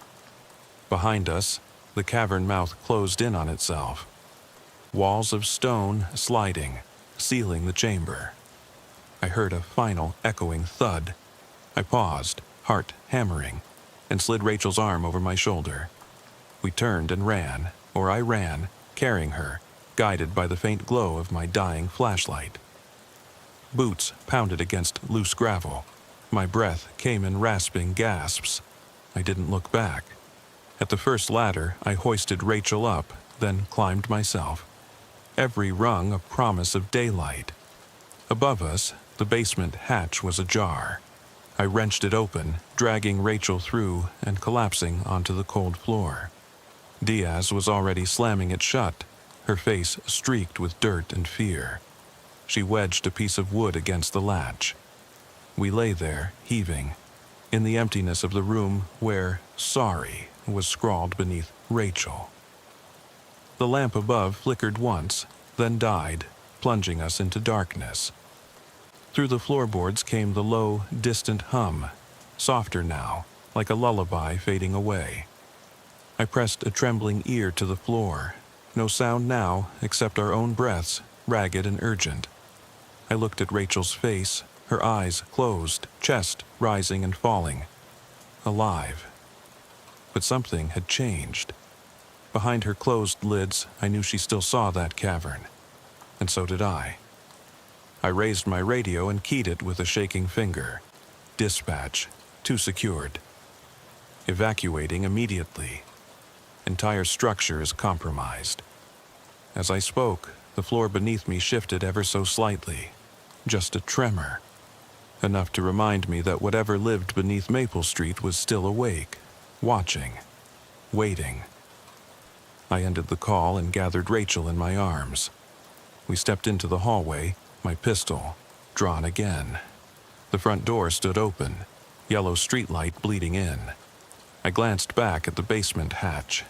It was sealed tight, no sign of where that second tunnel had been. My pulse thundered in my ears. I carried Rachel outside into the fall mist as officers flooded the house. Red and blue lights painted her face.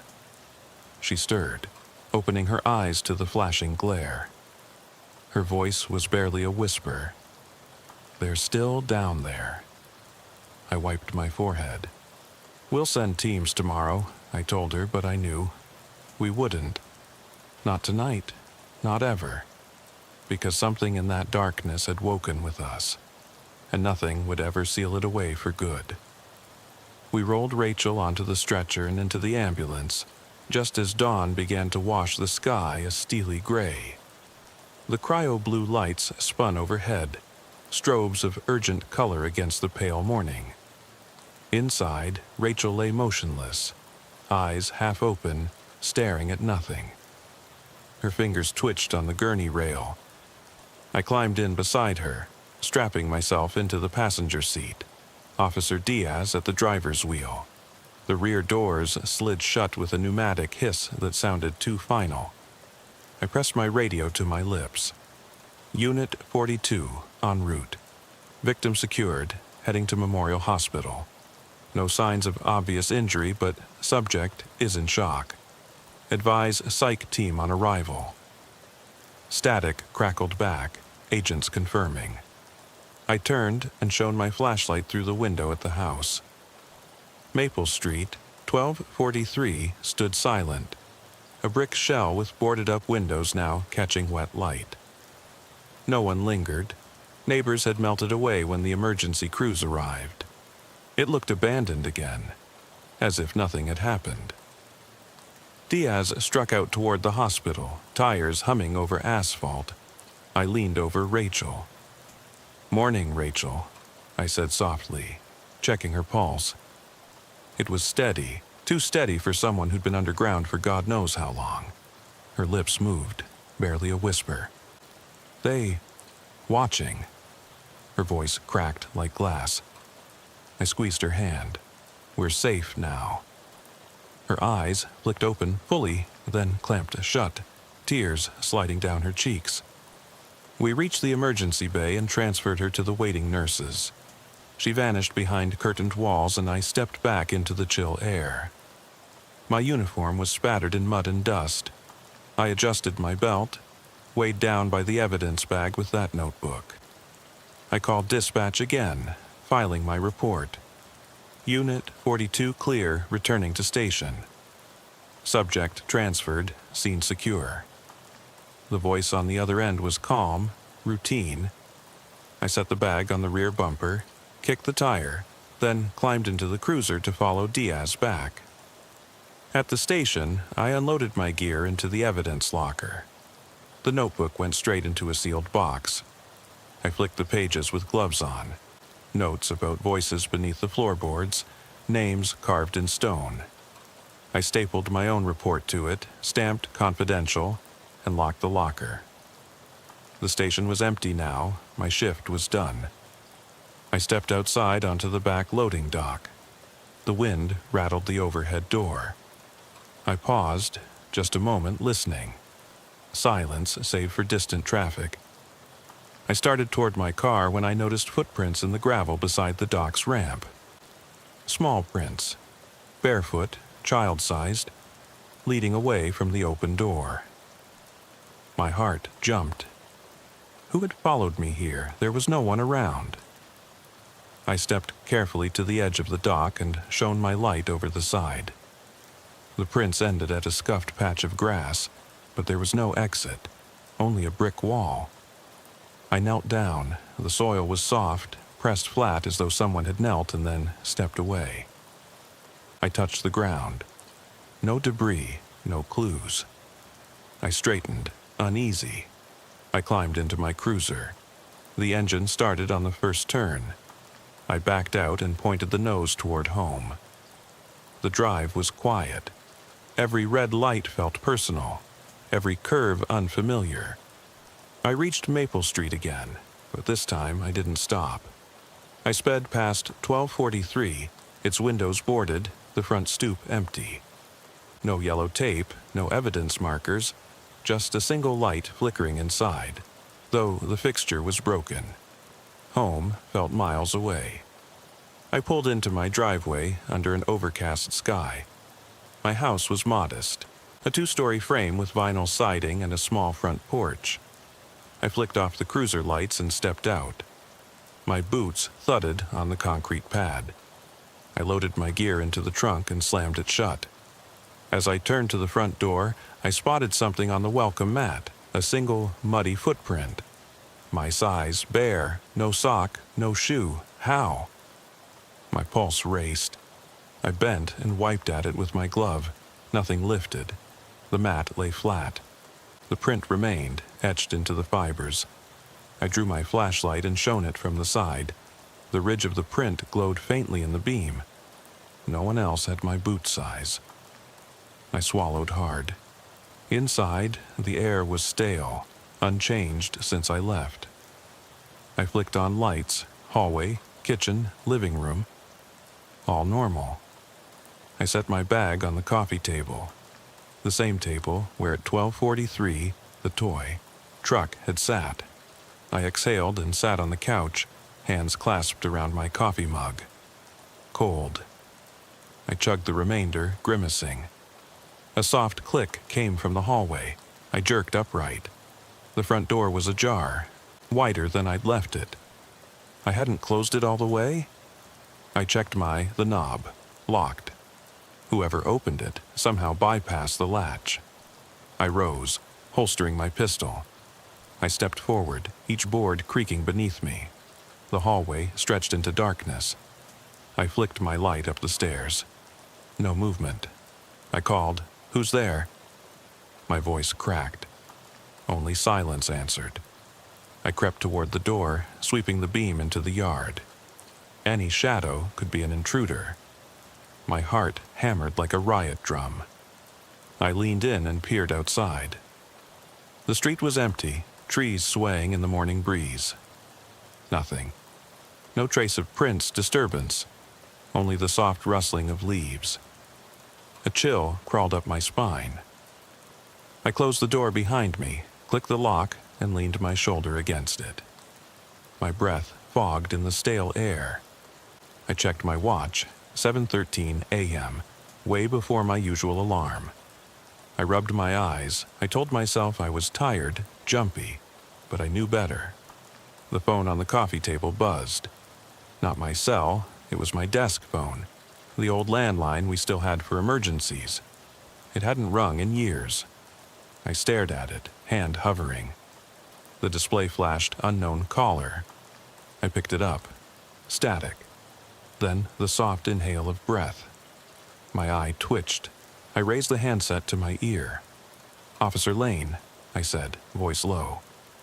Silence, then a click, like a receiver being dropped. I set the phone down, chest heaving. My radio crackled faintly on my hip, an open channel, though I hadn't keyed it. I leaned in to listen. Through the static, a voice whispered, clear but distant, 10-4, Lane. We're watching." I spun, hand on the grip of my pistol. Nothing in the room moved, but the crawlspace door under my coffee table swung open on creaking hinges. I stared, darkness yawning beneath the floorboards. I swallowed. I hadn't reported that crawlspace.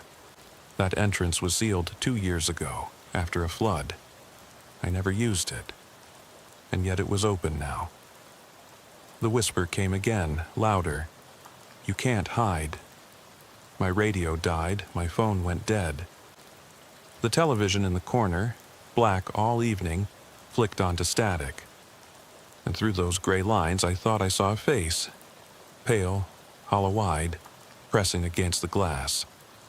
I reached for the remote and switched it off. It stayed lit.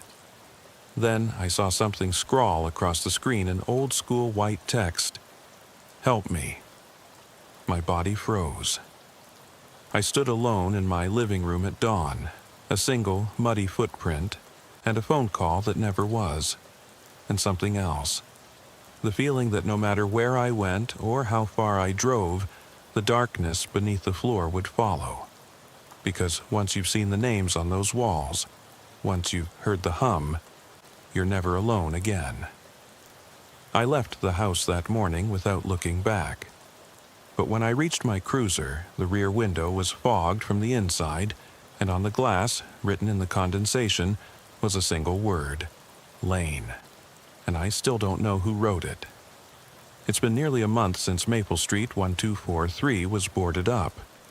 The case file sits sealed in Evidence Lockup 3 at the Springfield Police Department, stamped closed. But I haven't closed it in my mind. Every night I lie awake listening for that low hum, like distant radio static mixed with a child's sob. It started 2 nights ago, right after lights out. My bedroom fell silent. Then, at exactly 2:17 a.m., I heard it, soft, insistent, coming from beneath my floor. I froze, breath in my throat. My service revolver lay on the nightstand, untouched. I didn't move. Eventually the hum faded, as if whoever or whatever was there realized I was listening. My shift today began at 8 a.m. roll call.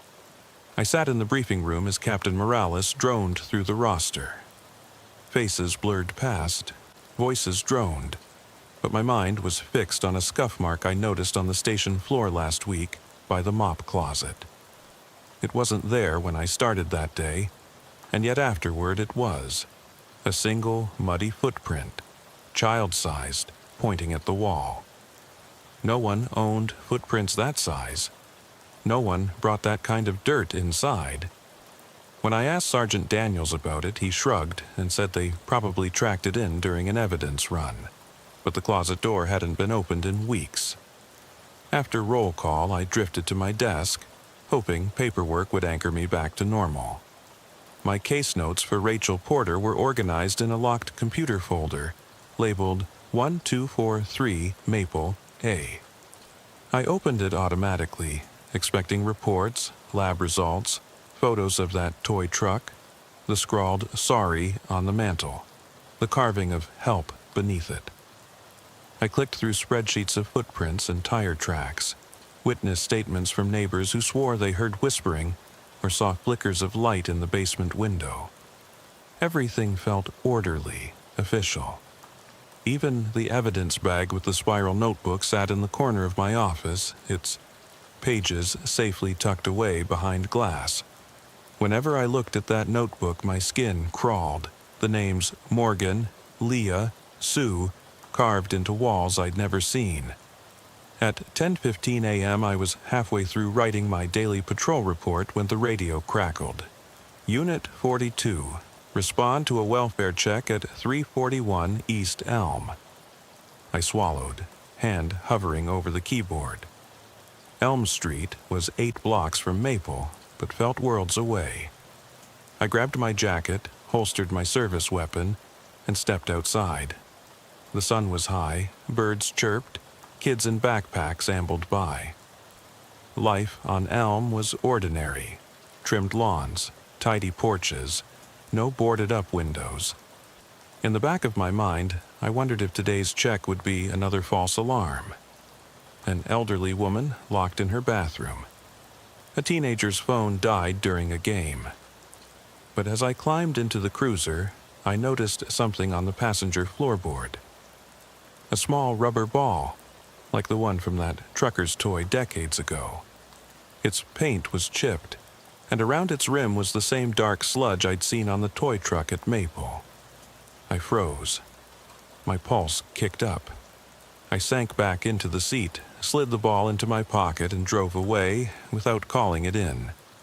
Elm Street was quiet when I arrived.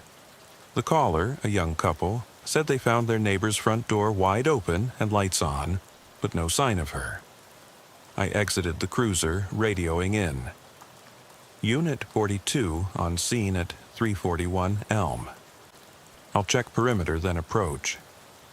Their house was a white clapboard bungalow with flower boxes under the windows. Inside, the living room lamp glowed, TV on mute. Footprints, barefoot, smaller than mine, trailed from the doorway toward the kitchen. I flicked on my flashlight. The beam caught a smear on the wall. Run, carved deep into the plaster. My jaw clenched. I cleared my throat. "Ma'am, sir, step outside for me." The couple huddled at the curb, eyes wide. "We thought we heard her scream," the woman whispered. "Then nothing." I nodded, radioing for backup, but kept my light trained on the dark hallway ahead. I moved in slow, measured steps. Adrenaline sharpened. At the far end, I saw the silhouette of someone crouched by the fridge. Hair long, matted, clothing torn. I raised my voice. "Officer Lane, Springfield PD. If you're okay, stand up." They didn't move. I clicked the beam higher. It caught 2 wide eyes reflecting back at me. When the figure turned, mouth opening to speak, I recognized the gaunt face. It wasn't my neighbor. It was Rachel Porter. Dirt streaked down her cheeks, clothes shredded. I wiped away a hair strand from her forehead. "Rachel," I said, "you're safe now. We're taking you home." But as I reached out, she vanished, dissolving into shadow so quickly I nearly fell backward. My radio shrieked. "Unit 42, status," they called. My hand shook as I tapped the mic. I have the subject. She's here in the kitchen." I turned to guide her out, but the hallway behind me was empty. The front door slammed shut, echoing through the house. I ran to it, locked. My flashlight flickered. I reached in my pocket and found only the rubber ball, warm in my palm. "No, Rachel, just the ball." I emptied my pocket, keys, badge, notebook pages, everything except her. I backed away, breathing hard.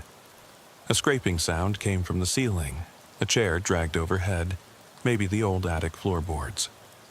I spun my light upward. In the hatch above, it cracked open slowly. Beams of light fell into the room as the attic ladder folded down. My heart thundered. I grabbed my pistol, pointed it at the ladder. "Rachel? Is that you?" No answer, only the metallic creak of ladder rungs swinging free. Dust motes drifted. I called dispatch. "Need assistance. Possible trapped subject in attic at 341 Elm." Static. No acknowledgement. The station must be swamped. I climbed the ladder, each step groaning. At the top, the attic was cramped, sloped rafters overhead. Boxes lined the far wall, insulation spilling out. My light caught something black on the floor. More footprints, child-sized, muddied. They led into a tight corner where a small door sat flush with the wall. No knob, just a seam. I crouched and pressed my palm against it. It swung open, revealing a narrow crawl space. I shone my light in. I could just make out shapes in the gloom. Broken dolls, fragments of old photographs, and on the far wall, names scratched deep. Porter, Lane, Porter again. They were overlapping, as if carved one after the other by different hands. And then I saw the latest name, fresh and unwritten, Lane. My breath caught. I pressed forward until my chest touched the cold wood. Before I could see more, the crawlspace door slammed shut behind me with a crack that vibrated in my skull. I bolted upright in the cruiser, sweat cold on my forehead, engine idling. The radio whispered something I couldn't decipher. The digital clock glowed 11:46 p.m. I'd fallen asleep at my desk again. Marshals parked by my office door must have woken me. My uniform was rumpled, the cruiser's dome light still on. I restarted the engine, heart hammering. On the seat beside me sat the rubber ball. I didn't remember placing it there. I reached across, picked it up, and its surface pulsed in my hand, warm. I flicked it against my palm. It rolled away under the front seat and stopped on the floorboard. As I groped for it, I saw a new imprint on the dashboard glass. Tiny footprints, as if pressed from within. I exhaled slowly, hand freezing mid-reach. I closed my eyes, telling myself it was stress, fatigue, too many late shifts, too many odd calls. I turned the key and the engine died. The dome light flickered off. Outside, the world went black. I counted, 1 Mississippi, 2, but no engine turned over. My heart sped. I reached for the radio, dead. My phone buzzed, vibration against the console. I fumbled it out. A text from an unknown number. "You should come back." Beneath it, a photo. The station's evidence locker, doors ajar, case file, 1243 Maple, lying open on the shelf. And behind it, scrawled on the wall in fresh paint, "Welcome back, Lane." I slung the car door open and stepped into the night. The air was thick, still. No cars passed, no dogs barked. I stood under the street lamp and hatched a plan. Go back inside, Lock everything down, shred the file, burn it if I had to. But the station loomed ahead, its windows dark, the main doors locked. I crossed the lot. Every step felt like walking on eggshells. I reached the side door, secure keypad. My badge slid through the slot, unlocking it. Inside, the hallway was empty, but overhead lights flickered. A single door at the end stood open. Evidence lockup 3. My case file lay on the floor, pages scattered, photos of Rachel, the notebook, that ball, footprints. My name had been added to the ledger under missing. I could hear footsteps above, soft and deliberate, coming down the hall. I drew my weapon but didn't dare call out. The footsteps stopped. Silence. Then a whisper, so close I felt it on my collar. You never left. Behind me, the lock clicked. Footsteps approached. I spun, light darting across empty hall, heart rate spiking. No one there, just my own ragged breathing. I backed toward the door. The whisper came again. Stay with us. My pulse in my ears. I reached the exit keypad. Buttons worn smooth. I punched in the code, door unlocked. I stumbled outside, into the cold night, rain beginning to fall. I heard the locker door creak open behind me as if someone stepped out. My radio lit up, then crashed to static. My phone died. Lights in the station went out, leaving only the emergency exit sign flickering red. I ran to my cruiser, still parked under the lamppost. The dome light glowed faintly. I slid inside, slammed the door. The engine turned over immediately this time. I peeled out of the parking lot, brakes squealing. As I crossed the street, I glanced back. The station windows glowed briefly, then darkened again. On the evidence locker door, I saw a smear of wet paint. A single word, tall and bleeding, Porter. I haven't been back to the station since. I'm on sick leave, waiting to transfer. Every night I check under my bed for muddy footprints. Every morning I wipe down my windows and doors, but sometimes at exactly 2:17 a.m. the hum returns. Beneath my floor, from a place I can't see, I feel a soft tap, tap, tap, like fingertips on wood. I tell myself they're just dreams, but I know better. The darkness didn't stay underground. It followed me. In the footprints on the dashboard, in the phone messages, in the station hall where no one walked. And now it's waiting at my house, at my door, whispering that I never closed the case, that I'll never close it. And whenever I stop listening, it will open the crawl space again. Because darkness isn't sealed by doors or boards or reports. It's sealed by the ones who hear its call and choose to come back. I was parked just past the last street lamp, engine humming low, waiting for the dispatch to confirm the 911 caller's location. The night air was thick with humidity, even out here in the Ohio suburbs. Cicadas hummed in the trees, and crickets clicked in the grass. A faint glow from my dashboard cast my reflection onto the windshield, and I caught the tired lines around my eyes. Shift had started 3 hours ago, and already I'd dealt with an unlocked car, a barking dog complaint, and a minor fender bender on Main Street. None of those had rattled me. This one would. The radio crackled. Unit 23, 911, caller reporting sounds behind the neighbor's house on Bramblewood. Suspect last seen 2 days ago. Caller says she heard banging and saw a shadow at her window. I keyed the microphone. Copy, dispatch, I'm en route. I flicked on the overheads and rolled down the window. The quiet was almost loud. No traffic, no distant sirens, just the nighttime chorus of insects. Bramblewood Drive was the sort of street where everyone knew each other by sight.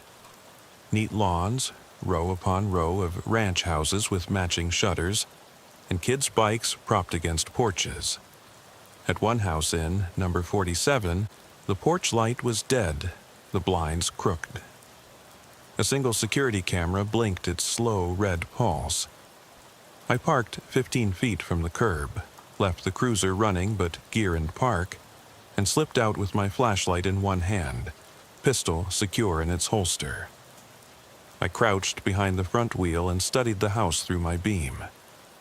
The siding was vinyl, a dull cream color that took on a sickly hue under my light.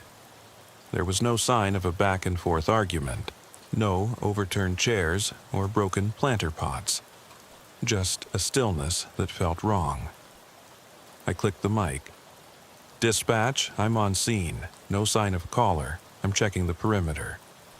Stepping onto the grass, I felt the soft give of dew and thought about how easily the dew turned to ice in winter.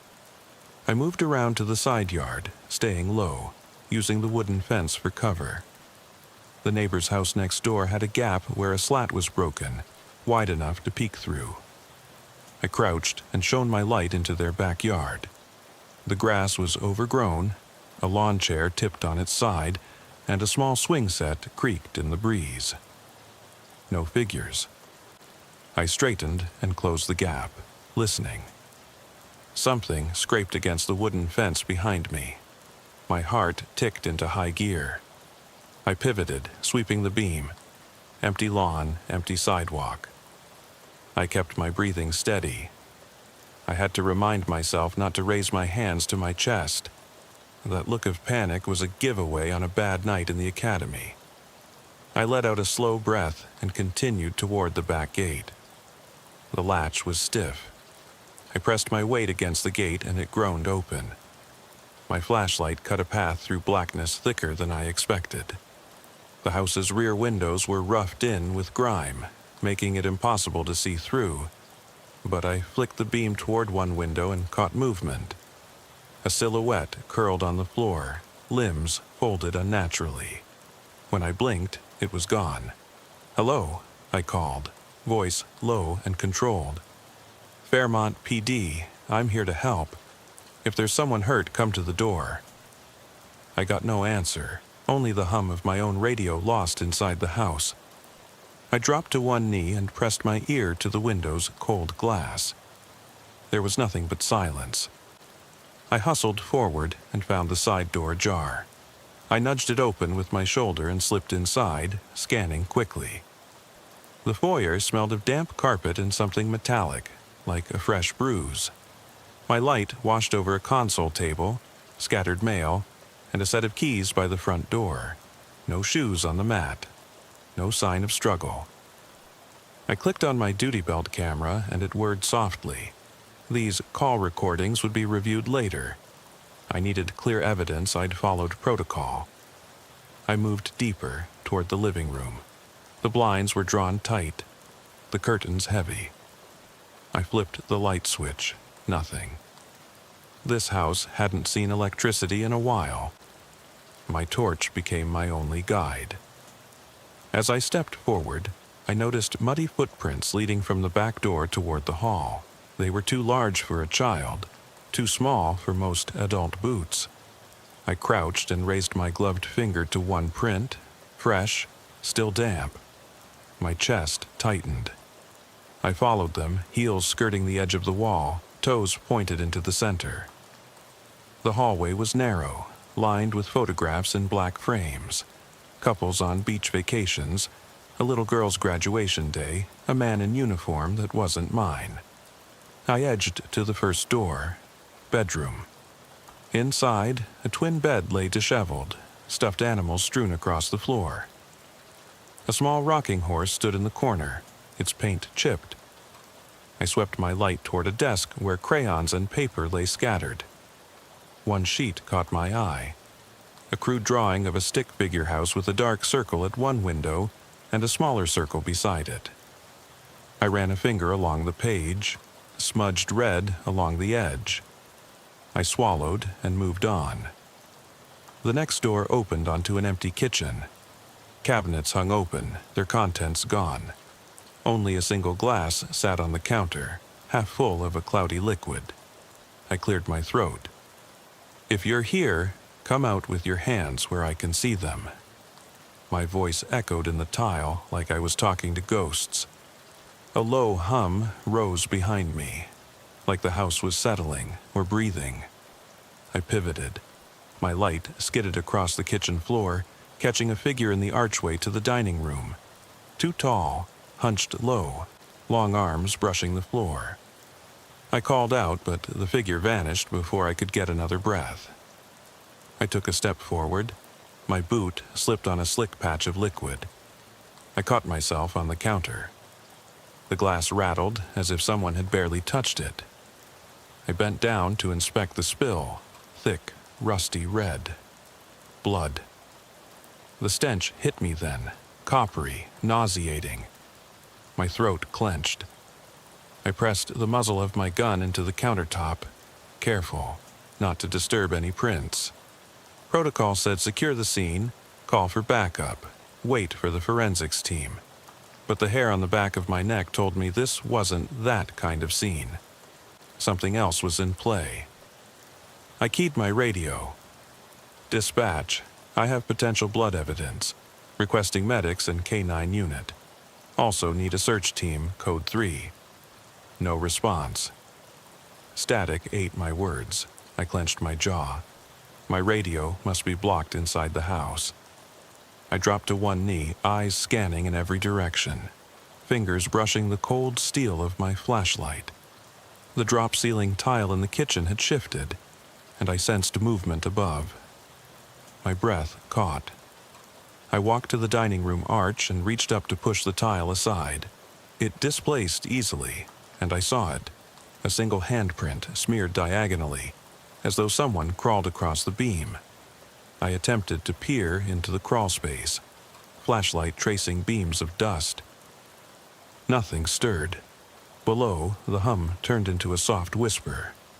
Words I couldn't make out, but the tone was mocking, like a child's laughter distorted.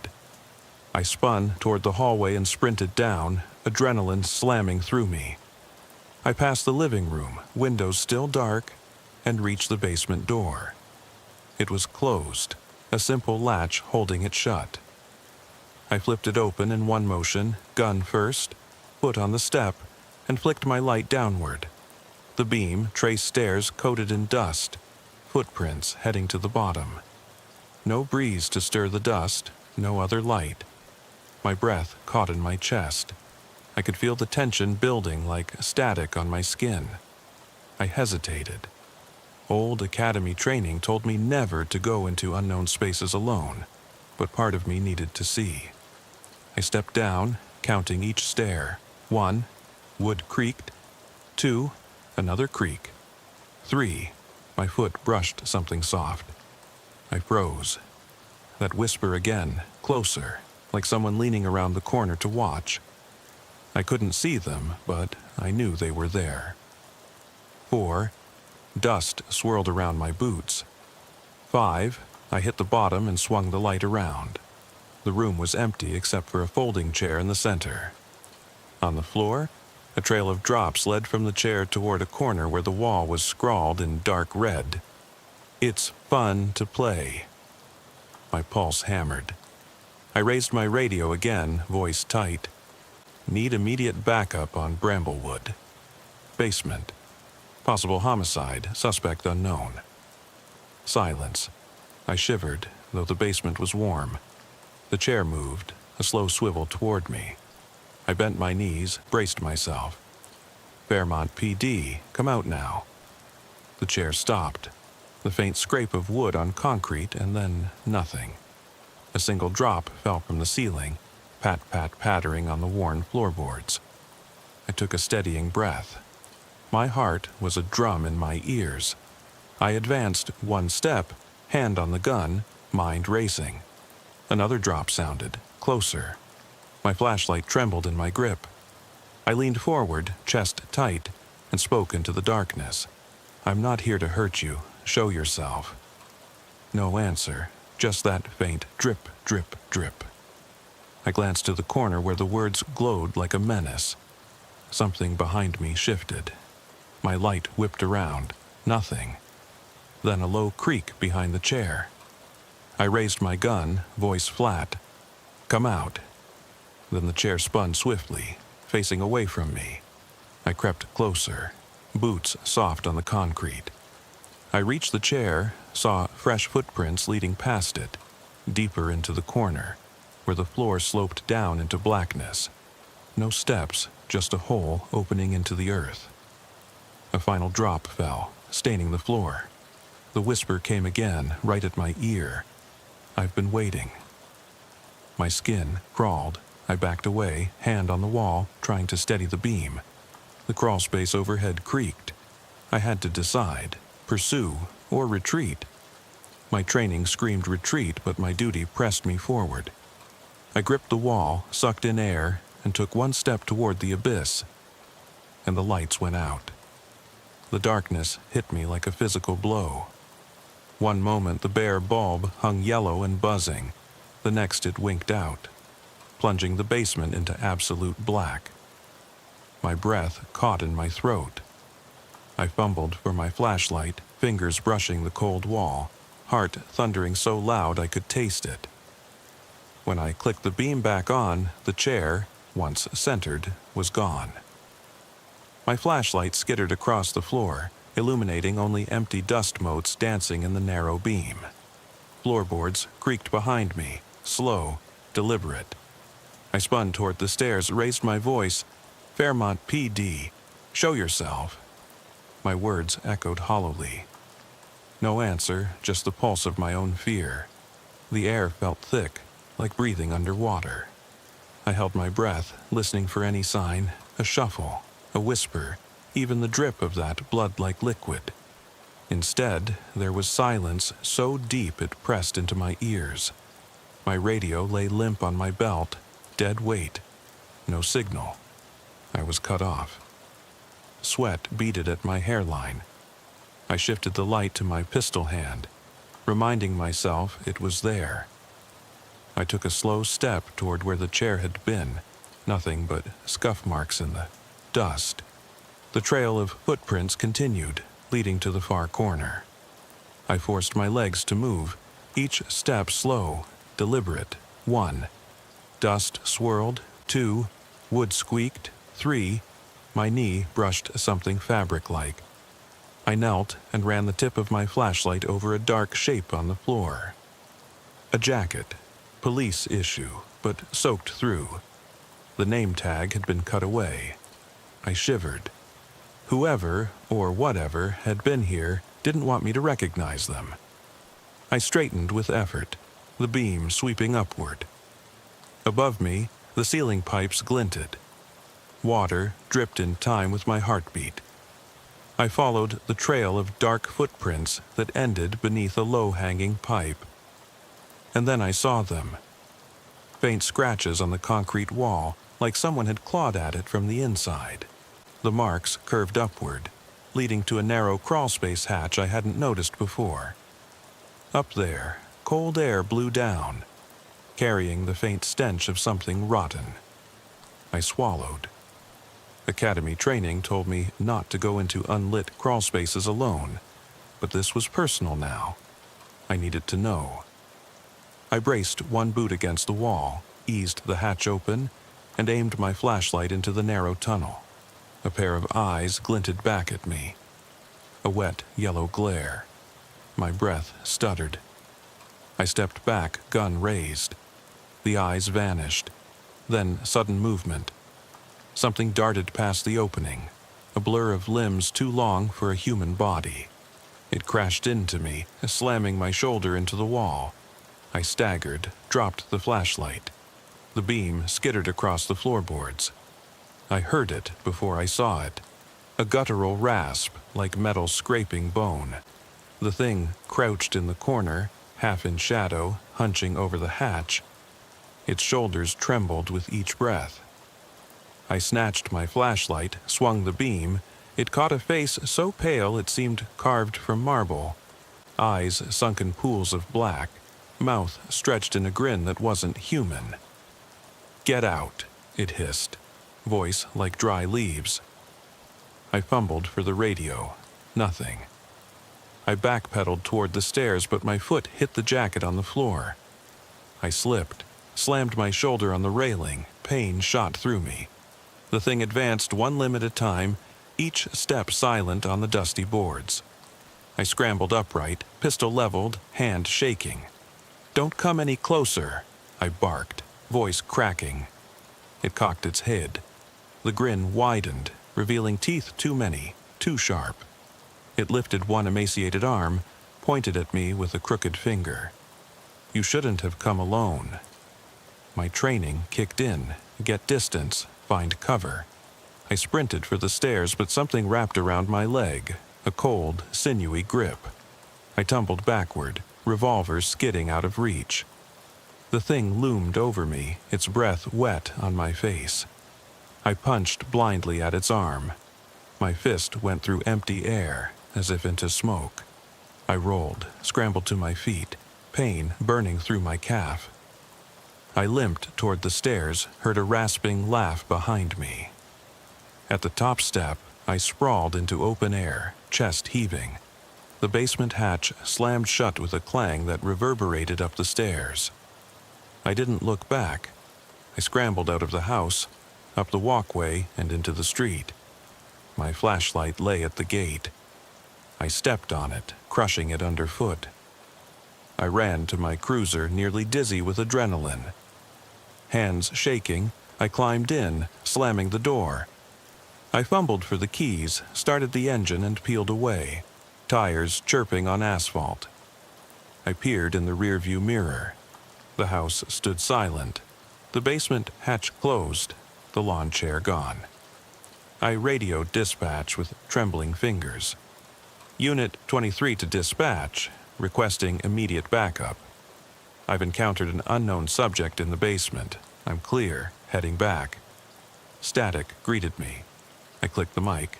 Dead. It took every ounce of will to keep driving straight. My mind churned. What had I seen? A man? A twisted child? Something else? My chest ached, but I forced my hand to brush my holstered taser. Still there, unused. I pulled into the station's lot 15 minutes later, lights still flashing. Backup had arrived. 2 squads and a K-9 unit prowling the perimeter. The sergeant met me at the entrance, face grave. "Thompson, you okay?" he asked. His voice sounded distant, like coming through water. I swallowed, nodded. I need a camera operator. The L3 feed cut out in the basement. I saw something not human. He raised an eyebrow. "You sure you're okay?" "Positive," I said, voice firm. "I need to go back in, with lights, recording, multiple officers. We clear that house, we find that jacket, and we get answers." He nodded slowly. "We'll brief the team. You get checked out." As I stepped into the station, I glanced back at the empty street. The house at 47 Bramblewood Drive stood in darkness, silent once more. I didn't realize then how wrong that silence was. Because later, as I reviewed the forensics report, they found no basement hatch. No footprints, no jacket, no blood, and no indication the house had ever been occupied. No utility records, no previous 911 calls, no neighbors ever reported anyone living there. I drove past that street the next morning. No signs of a security camera, no crooked blinds, no echo of cicadas in the yard. Just another empty lot, overgrown with weeds. But I know what I saw. I remember the scrape of claws on concrete, the ember glow of those eyes, the whisper in the crawl space. And sometimes, late at night, I still wake up in a cold sweat, listening. Not for dispatch calls or distant sirens, but for the faint laughter of something waiting in the dark, ready for its next invitation. I couldn't sleep. My apartment was too quiet, the ceiling fan humming in the darkness like a distant siren. Every creak in the walls made me jerk upright, heart hammering. I lay there staring at the ceiling, replaying the basement hatch slamming shut, the scraping claws, and that smile. Too many teeth, too wide. By dawn, I'd drunk 3 coffees, and paced the living room so much I wore a groove in the carpet. My radio sat on the kitchen counter silent. I stared at it like it might spring to life if I willed it.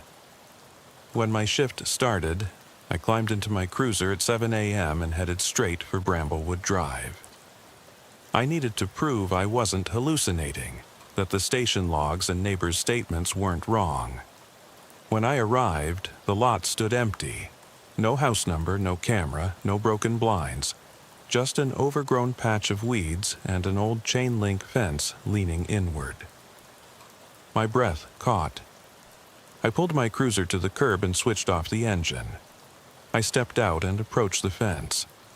The ground beneath was soft, churned by recent rain. I crouched down, flashlight in hand, and looked for footprints. There were none, only deer tracks and flattened grass. I stood and ran my hand along the fence until I found a rusted padlock hanging open from an unseen hinge.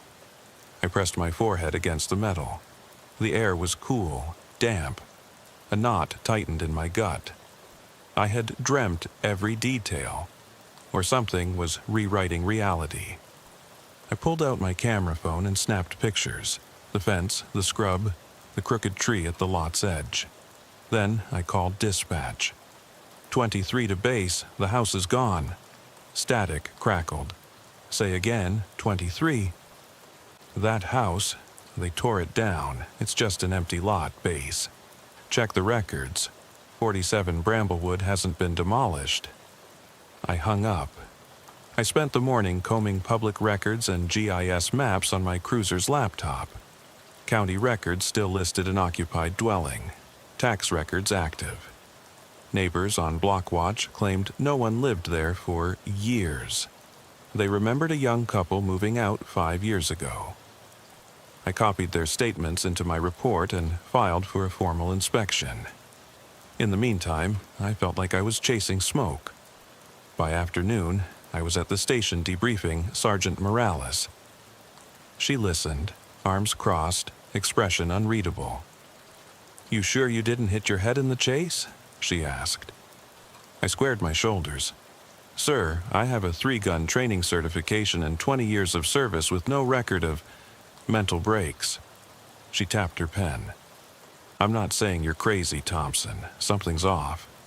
We'll get a team out there, but stay sharp." Back in my car, I sank into the seat and closed my eyes.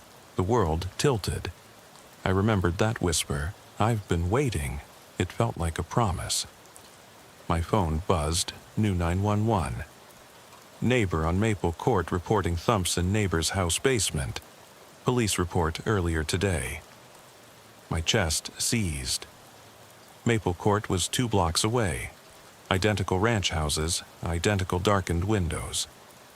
The call came from Mrs. Cunningham, an elderly widow. Dispatcher patched me through. "Mrs. Cunningham, this is Officer Thompson. I'm on my way." I jammed the phone into its cradle, lights blazing as I spun the wheel toward Maple Court. My knuckles went white. My pulse drummed in my ears. I arrived at number 12, a small brick bungalow with lace curtains. Mrs. Cunningham stood at the curb wrapped in a shawl. She pointed a tremulous finger. I heard it at midnight, banging like someone fell down, then a voice, low, telling me to leave. Her eyes darted toward the dark basement window. I shone my light. The glass was smudged, streaked with dirt. No cracks, no camera. Only a single white glove stuck to the pane, as though someone pressed their hand into the glass. I descended the rickety porch steps 2 at a time and tried the front door. Locked. I wrapped my flashlight against the jamb. "Officer Thompson, Fairmont PD. Ma'am, can you open the door?" She fumbled with keys, hands shaking. The lock clicked, and the door swung open to reveal a silent foyer. Faded wallpaper peeled at the seams, and the lingering scent of mothballs made my nose wrinkle. I called backup. "Dispatch, 23 on a possible basement disturbance at 12 Maple Court. Woman reports banging and voice." Static. No reply. They were busy with multiple calls. I took a breath. I couldn't wait. I stepped inside, flashlight ahead, gun raised. Hallway pictures leered down. A young family smiling. Father, mother, 2 kids. Underneath, a newspaper clipping taped to the wall. Family disappears from Maple Court, 2008. My hand slid to my holster.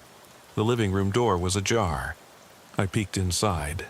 Empty recliner, ashtray with 2 cigarette butts, magazines stacked on the coffee table. I followed the faint echo of dripping water down the corridor to the door marked basement. A hand-painted sign read, "Keep out." I thumbed the switch, no power. Light from my torch carved a narrow cone into the darkness. I twisted the doorknob and descended. The stairs groaned under my weight. Halfway down, I heard it. A soft humming, like a lullaby distorted by static. I stopped, listening. The humming faded, replaced by a whisper I recognized. "Be brave." My breath caught. I clutched the railing. At the bottom, the concrete floor glistened with moisture. Footprints, bare footprints, wet, led toward a closed door. It was unpainted plywood, secured with a heavy chain and padlock. I circled to the next corner. The wall was scribbled in pencil, letters chalky. "Still here." I knelt and traced the letters. The graphite smudged under my glove. I pulled out my handcuffs and, with difficulty, unlocked the padlock using one of the station's spare keys. My fingers trembled. I swung the door open. Inside was darkness so complete it swallowed my beam. I hesitated, memories of the hatch rushing back, how it had slammed the first time, trapping me inside. I took a step in. The humming resumed, louder now, harmonizing with a pounding below the floor, as though something was drumming in the crawl space.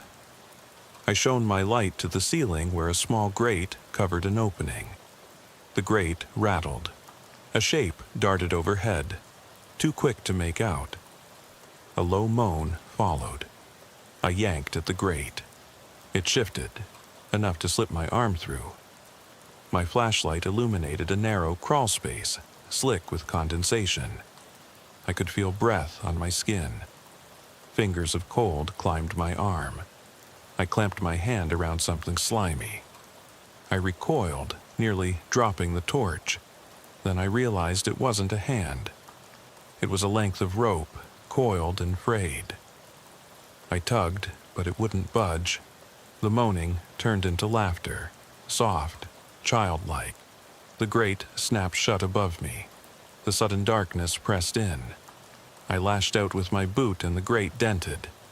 I used my radio as bludgeon, but it shattered on the concrete. The laughter rose into a cacophony, echoing off the walls. My heart seized. I braced my back against the door and kicked with all my strength. The chain slackened and the door popped open. I tumbled into the beam, gasping for air. The door swung closed behind me. I darted for the stairs, stumbling up. Behind me, the singing followed. A lullaby warped, lyrics dripping with malice. "Sleep tight, dear officer, here." I burst out of the house into the night. Mrs. Cunningham was on the porch, face pale. "Did you see it?" she whispered. I shook my head, breathing hard. My legs felt rubbery. I radioed dispatch.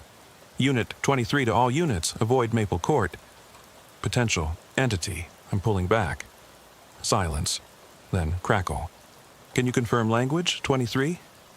"I can't. Not human." I keyed off. As I drove away, the lullaby still thrummed in my ears.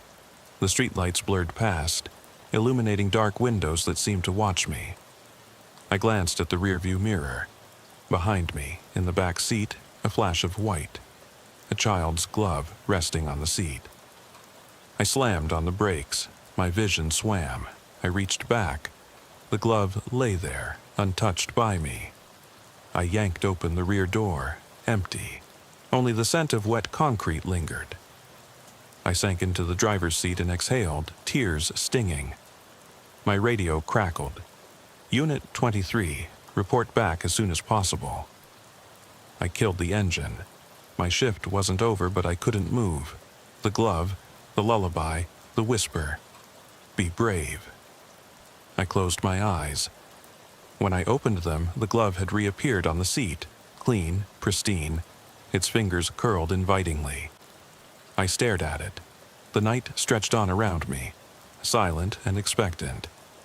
And I realized I wasn't chasing a memory or chasing down a suspect. Something was chasing me. I arrived at the station before dawn, eyes bloodshot and muscles knotted with exhaustion. Every shadow in the parking lot looked like it was watching me, waiting. I passed the roll call room and heard the low hum of fluorescent lights overhead, but it felt more oppressive than comforting. Inside, the sergeant's office light was on, bright, almost harsh. I knocked, stepped in, and saw photos pinned to the bulletin board. Old missing person flyers, press clippings, crime scene photos. My own face stared back from one flyer labeled Officer Thompson, last seen responding to domestic disturbance. I blinked twice. That wasn't me. My hand drifted to the radio on the desk. It crackled with static, then my own voice. Unit 23, please advise. No response. The sergeant looked at me over his desk. You're late, he said, flatly. I shook my head. I've been here all night. You've got the wrong tape. He frowned, reached into a drawer, pulled out a cassette labeled in neat handwriting. Bram Leewood response. Tape in, he hit play, and my own voice narrated the call from the house that didn't exist. But every detail was wrong. Wrong addresses, wrong times, wrong victims. I recognized the cadence, not the content. My heart thumped. I scrambled for the door, but the knob wouldn't turn. I heard something soft behind me, a faint rasp like metal on concrete. I whipped around, nothing but my shadow stretching across the floor. The sergeant watched me with distant eyes. You should rest, he said. You're not yourself. I swallowed hard. It's happening again. I tore out of the office, radio in hand, and sprinted down the corridor toward the armory. My boots barked on tile, echoing off lockers and turnout gear. I flung open the door and grabbed a flashlight, but it flickered. Its battery's dead. I slammed it on the rack and yanked a spare, popped it in, and stepped back out. Outside, the hallway lights stuttered and buzzed. I pointed the beam at a bulletin board jam-packed with assignment sheets. One sheet lay face down, curled at the corner. I flipped it over, typed bold. Investigation into missing patrol units. My unit should have been listed, but nothing. The overhead lights went out completely. I was swallowed by darkness. My flashlight revealed a single set of footprints leading toward the evidence locker. I followed them, feeling the smell of cold steel and mildew. When I reached the locker, I saw a figure crouched behind it, just a silhouette. I called out, adrenaline stinging my voice, "Come out with your hands up." The silhouette froze, then stood slowly, tall, crooked. It turned its head, and I saw pale skin stretched over bone, empty eye sockets. It ducked back. I raised my gun. My fingers trembled on the trigger. I opened the locker door. Inside, nothing but boxes of confiscated weapons. Printed atop one box in blood-red letters, "You will never leave." I slammed the locker shut. The latch clicked, but the sound echoed like a gunshot. I backed away, bumped into the wall, and sank to my knees. My radio crackled again. Dispatch. A voice barely recognizable as mine drifted through. 23 to dispatch. Send help. Send everyone. I collapsed against the lockers, chest heaving. The door to the hallway creaked open behind me. I turned, pointed my gun, but no one emerged. Only the dim glow of my flashlight caught in the far corner. I raised my voice, low and steady. I'm not going back there alone. Somewhere overhead, the building groaned. I stood slowly, holstering my weapon with shaking hands. My badge felt heavy against my chest. I knew I had to confront this corridor of nightmares, but I didn't trust myself to do it sober, awake, whole. I reached for my phone, no signal. Even my own precinct seemed cut off. I forced my legs to move, past the roll call room where my tape still played on loop, whispering lies that sounded like truths. I pushed through the front doors into the cold dawn air. The station lights blinked behind me, flickering like dying eyes. I didn't look back. I drove to the one place I hadn't checked, my own home. Every mile felt like a countdown.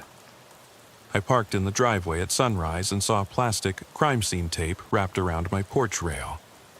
I climbed the steps, heart pounding. Property of Fairmont PD, scrawled in red across every strand. I cut through it with trembling scissors, stepped inside, and the front door slammed shut behind me on its own. My flashlight beam shifted across the foyer. Family photos lined the wall, me in uniform, smiling beside a woman and a little boy. But the faces were scratched out, deep gouges through the glass. A final flash of movement caught in the hallway mirror. Something crouched behind me, breathing my breath. I spun, gun raised, but the hallway was empty. I dropped to the floor, leaned against the wall, and pressed my forehead to the cool surface. My reflection stared back, eyes hollow, uniform rumpled. The thing in the station, the thing in the house, the thing in the basement, had followed me home. A whisper drifted from the darkened living room. I told you, you're next. I finally convinced myself to go back to my apartment. I needed sleep, needed to lock the whole night away, but as I climbed the creaking stairs, my service weapon heavy in its holster, a cold sweat ran down my spine. The lobby was empty at this hour, the fluorescent lights humming overhead like distant sirens. I paused at the elevator, hit 2, and watched the floor indicator flicker, stall, then blink 2 again. The doors opened onto darkness. I swallowed hard, stepped in, and the doors clanged shut. Inside the cab, the lights died, total black. My heart pounded. I rummaged for my flashlight and flicked it on. The thin beam swung wildly until I clamped it steady. Reflected in the metal walls, my face looked hollow. Eyes rimmed red. Then, for a moment, the doors snapped open on their own, and I tumbled out into the hallway of my own building. The carpet felt soft under my boots, muted my steps, but every shadow twisted into the shape of something waiting. I reached my apartment door, Unit 203, and fumbled my keys. The lock clicked. The deadbolt snapped back, but when I pushed the door, it refused to open. My shoulder slammed into it. My fist struck the wood. Behind me, I heard the soft whine of the elevator closing. I turned and caught a glimpse of movement, just a slip of gray in the reflection of the mailboxes. I spun back to my door, jiggled the knob. It swung open. I staggered inside, chest heaving. The lights were off. Moonlight spilled through the windows, casting pale rectangles on the floor. I closed the door behind me, leaned against it, sliding down until my knees hit the carpet. My flashlight's beam danced across the small living room. A couch, coffee table, stacked boxes from my last move, and a framed photo of me in uniform. I crawled forward and picked it up, dusty glass, my stiff smile. I wiped my thumb across it. A smear of red, or was it rust? I slapped the frame back on the shelf. I moved like a man in a dream, setting my keys on the table, unholstering my radio. My thumb hovered over the button, but the speaker crackled with static, a low moan beneath it. I clicked again, nothing but a scratchy echo. My own voice came back. Unit 23 to dispatch. Send backup. But overlapped with another voice, a child's whisper. Come out and play. I jerked the radio away, stared at it. I hadn't pressed the button. A soft thump in the bedroom. I swallowed and drew my flashlight, stepping toward the door. The hall was long and narrow. The walls felt too close. I called out, "It's Thompson. I'm here. If you're in here, show yourself." No answer. Only the hum of the fridge in the kitchenette beyond the living room. I edged past the couch and toward the bedroom. The door was cracked. I pushed gently. Inside, the bed was made. Too neat. A single sock lay at the foot, clean and white, identical to the gloves I'd found. I bent to pick it up. It felt warm. A weak pulse throbbed through the fabric. I jerked back, heart searing. I dropped the sock and it lay there like a hand reaching for help. Behind me, the closet door clicked shut. I spun, flashlight beam darting. The closet was empty, except for my uniform hanging inside, crisp and unworn, as though I hadn't slept in it all night. My boots stood on the floor, lace undone. I swallowed, trying to force air into tight lungs. I stepped forward, hand curling around the flashlight's handle, and reached for the closet. The closet door swung open by itself, slow and deliberate. Inside, the darkness seemed to pool. I heard breathing, shallow, ragged. I called out, "Who's there?" "Show yourself." "I'm armed." A soft giggle echoed, bouncing off the walls. My flashlight beam split the inky black. Nothing but hanging clothes, a few wire hangers clattering together. Then a shape lunged out. The sock flew from my hand as I stumbled backward. Something small, swift, pressed into my chest, knocking the breath out of me. I fell, the flashlight clattering to the floor, beam spinning crazily. I saw. It wasn't a child, not exactly. The figure crouched, limbs elongated, eyes reflecting the beam like twin moons. It hunched over, head tilting. It smiled. I fumbled for my weapon, fingers brushing the grip. I yanked it free, pointed it blindly. The figure backed up, then crouched again, as if sizing me up. In its hands was my badge. It held it aloft, thumb caressing the engraving. My name was etched there. Officer S. Thompson. The creature dropped the badge and it clattered on the hardwood like a bell. The creature tilted its head. "I've been waiting," it said, voice echoing like a distant speaker. "You invited me." My mind raced, every step of protocol, every training drill. None of it mattered against this. I rose to one knee, finger on the trigger. Heart thundered so loud I thought the walls would shake. Above me, the ceiling fan spun, casting blades of shadow across its pale face. I'd faced armed suspects, domestic disputes, armed robbery, but none of that had prepared me for something that could vanish into shadows, speak like a child, and yet smile like a monster. I swallowed, voice raw. "Why are you here?" The figure advanced, slow, dragging one foot. I pivoted on my back heel, keeping it in the beam. It paused at the threshold, breathing heavy.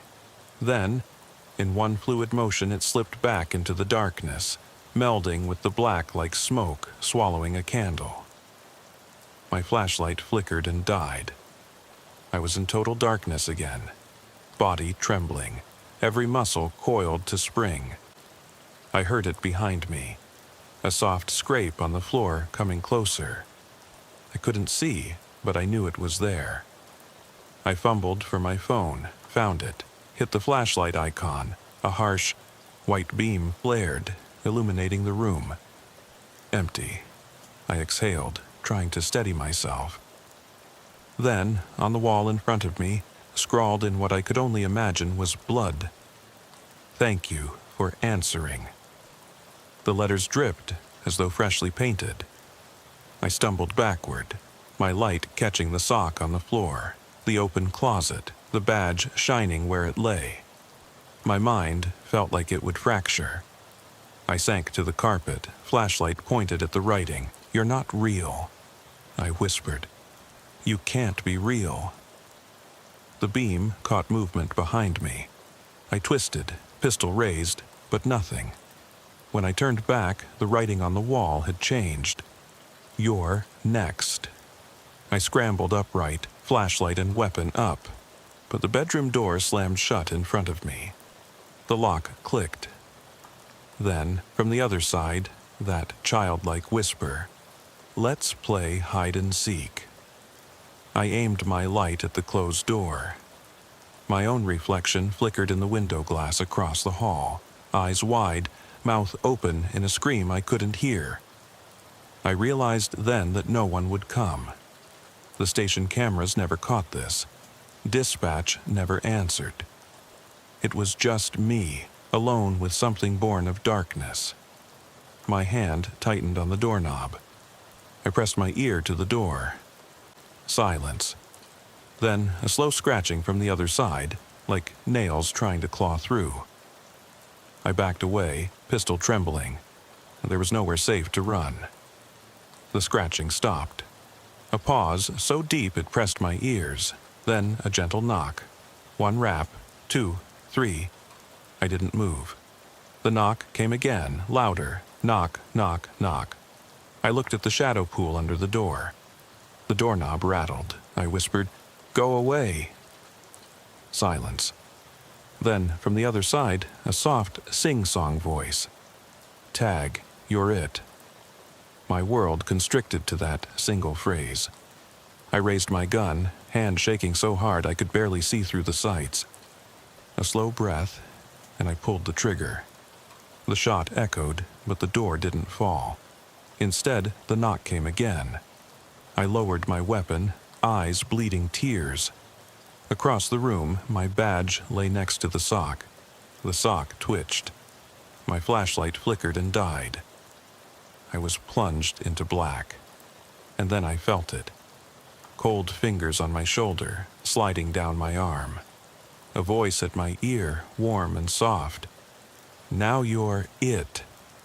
I screamed. I grew up in Baltimore, but spent the last 10 years as a patrol officer in the quiet suburbs north of Columbus, Ohio. I've learned to read a neighborhood by its silence, the way lawns slope, how streetlights flicker, even the hum of distant traffic. Out here, people call 911 for spilled trash, barking dogs, or the rare domestic dispute. But every so often, something slips under the radar, an undercurrent of wrongness that can't be pinned to a single crime. This was one of those times. That afternoon began like any other. I was 3 hours into my shift, just past the lunch lull, when dispatch flagged a trespassing call on Dublin Meadows Drive, near the Franklin County line. The caller, a homeowner named Mr. Peters, reported a man screaming gibberish on his property, wandering around and rattling doorknobs. Nothing overtly violent, but enough to make anyone uneasy. I clipped my radio to my shoulder, double-checked my sidearm, and rolled toward his address in my cruiser. The sun was high, the sky a washed-out blue, and the county radio crackled with mundane chatter. A fender bender on Route 33, a shoplifting at the Kroger, nothing that screamed danger. As I turned off the main road onto a narrow, tree-lined lane, the calm of the cul-de-sac settled in. Well-kept lawns, trim hedges, two-story colonials with sail-shut shutters. Number 14 had a low ranch-style house set back behind a trimmed hedge and a single maple tree. No sign of anyone in the driveway. I flicked on my lights and rolled up the gravel path. That's when I saw them. Christmas lights, strings of red and green bulbs, still wired along the eaves and around the front windows, blinking softly even in the full glare of July. I killed the engine and listened. The lights hummed, the bulbs faded in and out, like tired eyes blinking awake. I grabbed my flashlight and holstered my radio mic. the same motions I'd practiced hundreds of times. As I stepped onto the porch, a woman appeared in the doorway. Her shoulders slumped as if the entire weight of the world rested on them. She looked to be in her mid-50s, hair pulled into a loose knot, eyes ringed with dark circles. Beside her stood a small boy, maybe 7, clutching a portable oxygen tank at his side. His chest rose and fell in shallow breaths. He stared at me with wide, wet eyes. I raised my hand in greeting. "Ma'am, this is Officer Hill with the Franklin County Sheriff's Office.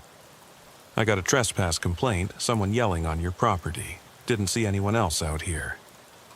The woman dragged a trembling hand over her face. I'm taking care of him," she said, nodding toward the boy. "My name's Clara Reynolds. He's my nephew. His mom's in treatment and his father, well, he's off on another binge. Came back this morning, demanded I hand him over. I called when he started threatening to break in." I crouched to meet the boy's gaze. "Hey there, everything okay?" He pressed the oxygen mask tighter against his face. "She's afraid," he muttered. I tried to help. For a moment, I saw nothing but concern in his eyes.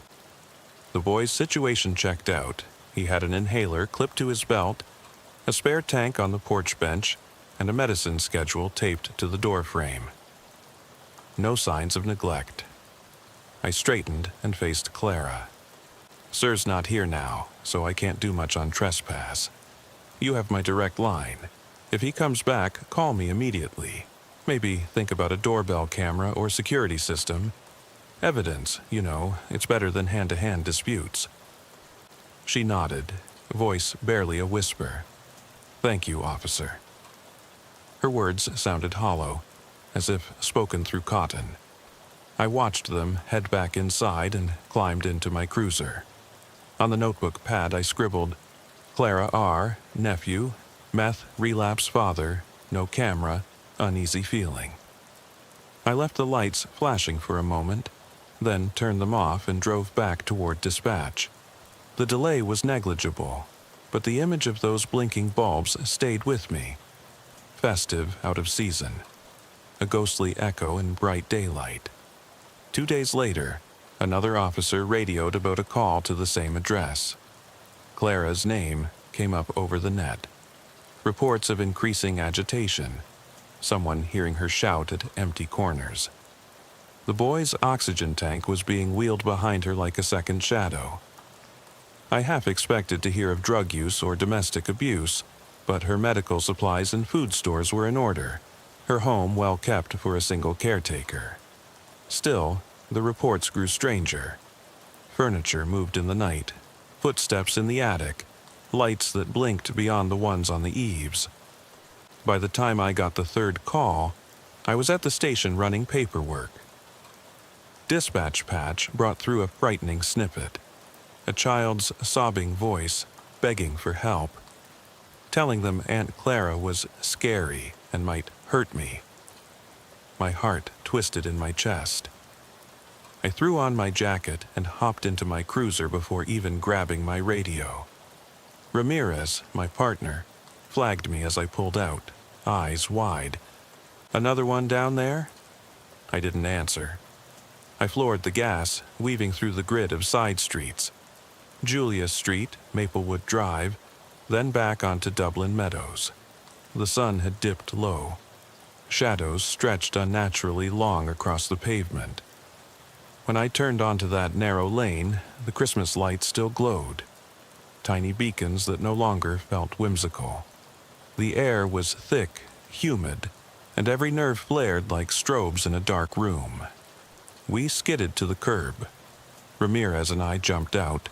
My radio hit the ground with a dull thunk. The boy was on the porch, mask soaked, tears trailing down his cheeks. Clara stood behind him, rocking, eyes darting as if watching something only she could perceive. She clutched a handful of old Polaroids, little snapshots of the boy, of her brother who had left, of the house in winter. Her lips moved in rapid murmurs. strings of names and dates I couldn't catch. I spoke calmly, my voice steady. "Ma'am, let's step aside. We need to make sure everyone's safe." She turned, and her eyes met mine with a spark of recognition and something else, a flash of desperation that made me step back. Her jaw clenched. "You can't take him," she hissed. "He's mine. He promised me." The boy whimpered. Ramirez reached out. "Sir, I mean Miss Reynolds, we're here to help." He squared his shoulders, but I saw the doubt flicker in his eyes too. She shrieked then, small and sharp, and hurled the Polaroids to the porch floor. The pictures fluttered across the boards, faces smiling back at me from past summers. She lunged forward, hands flailing. I ducked instinctively, hearing the boy scream. Ramirez was at her side in a flash, cuffing her gently, but she fought like a wild animal, eyes glazed, murmuring about shadows moving in the walls. We had no choice but to call it a 5150 hold, a mental health emergency. As they rolled her onto a stretcher, her head lolled back, tears mingling with spit at her lips. She looked at me, voice cracking. "They'll come back." I knelt beside the boy, taking his hand. "You're safe now, buddy. We've got you." They led her away. Ramirez closed the front gate. I stood in the silent yard, the breeze, stirring the hanging bulbs.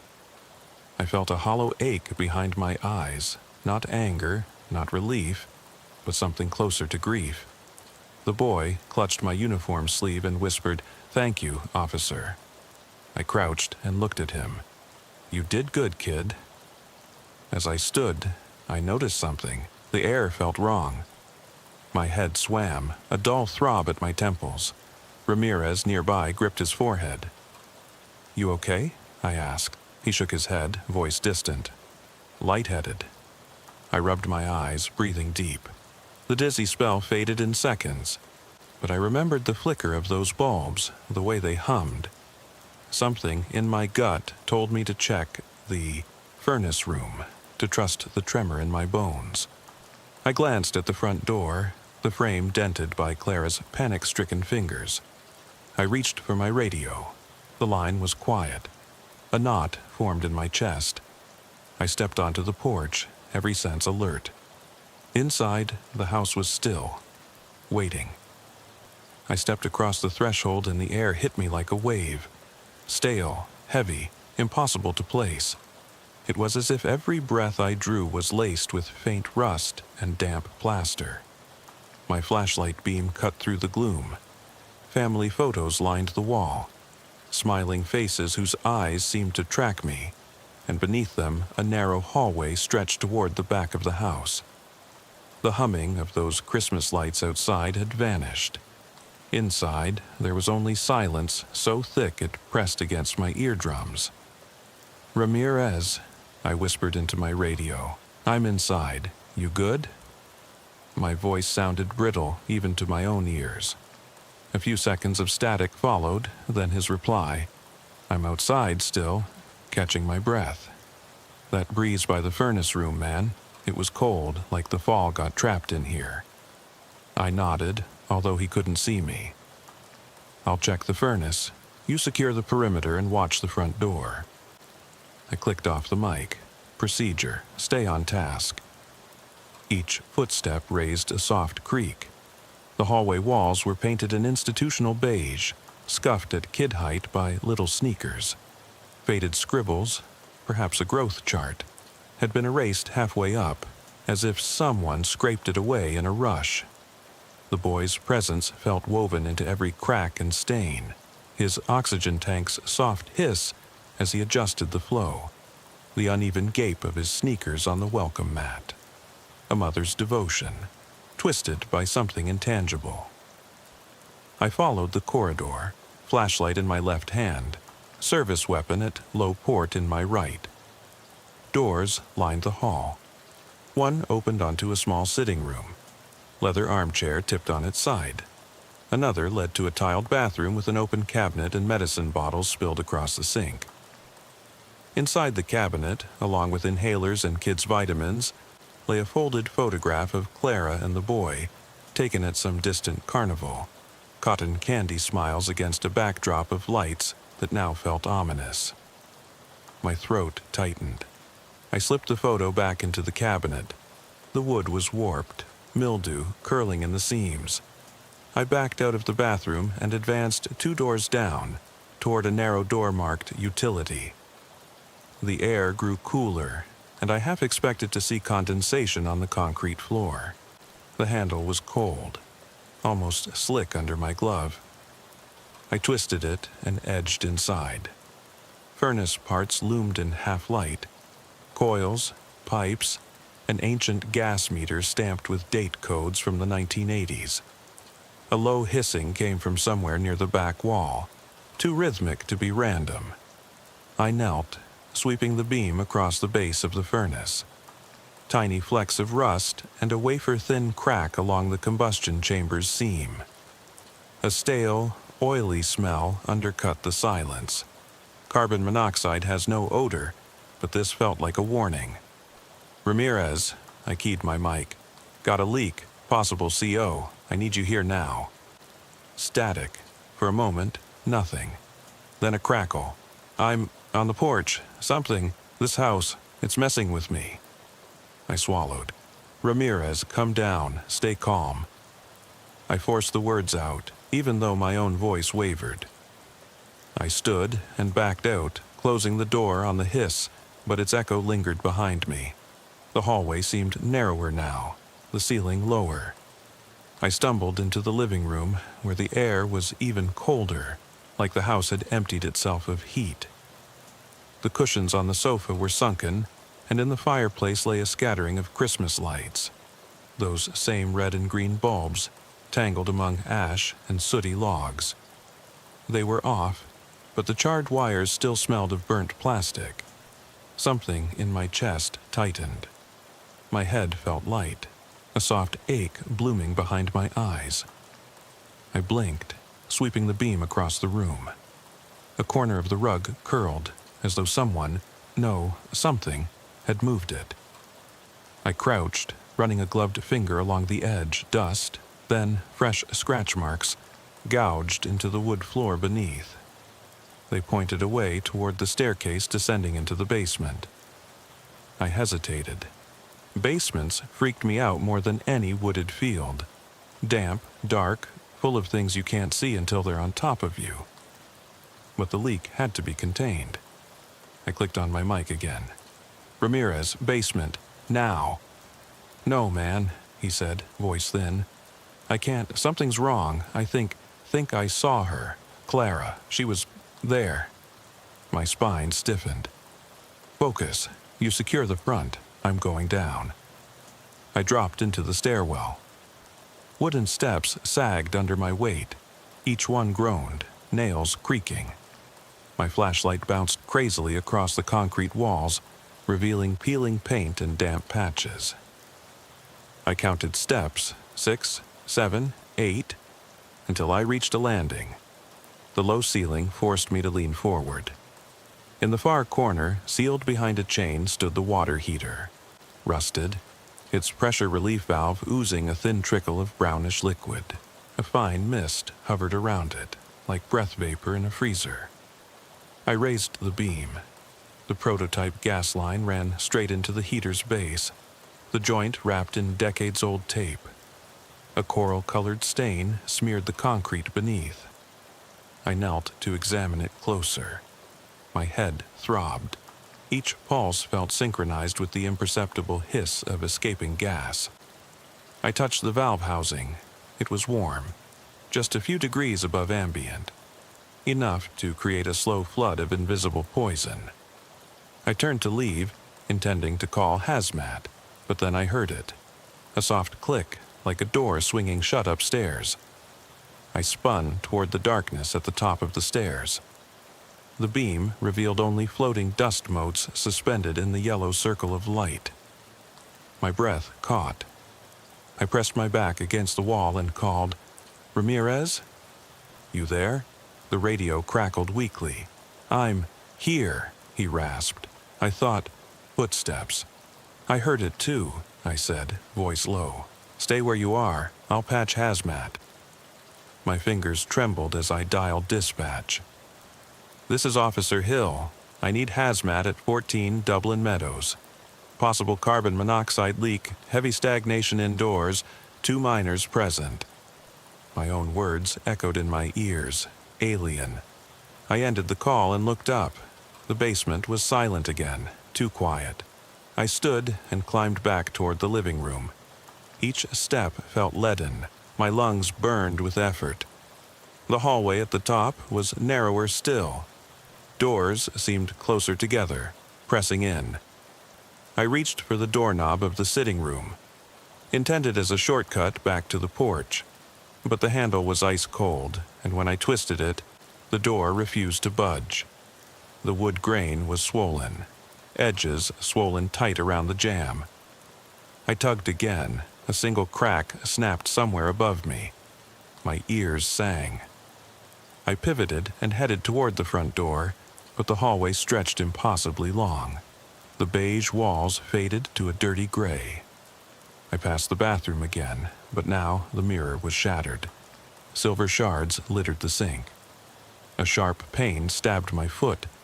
One of the photos I'd returned was flaked off its backing and lay beneath the threshold. I flinched away, breathing ragged. My radio sputtered. "Officer Hill, what's your status?" The dispatcher's voice was distant, muffled as though underwater. I pressed the mic. Basement leak verified. Clara and the boy, they're gone."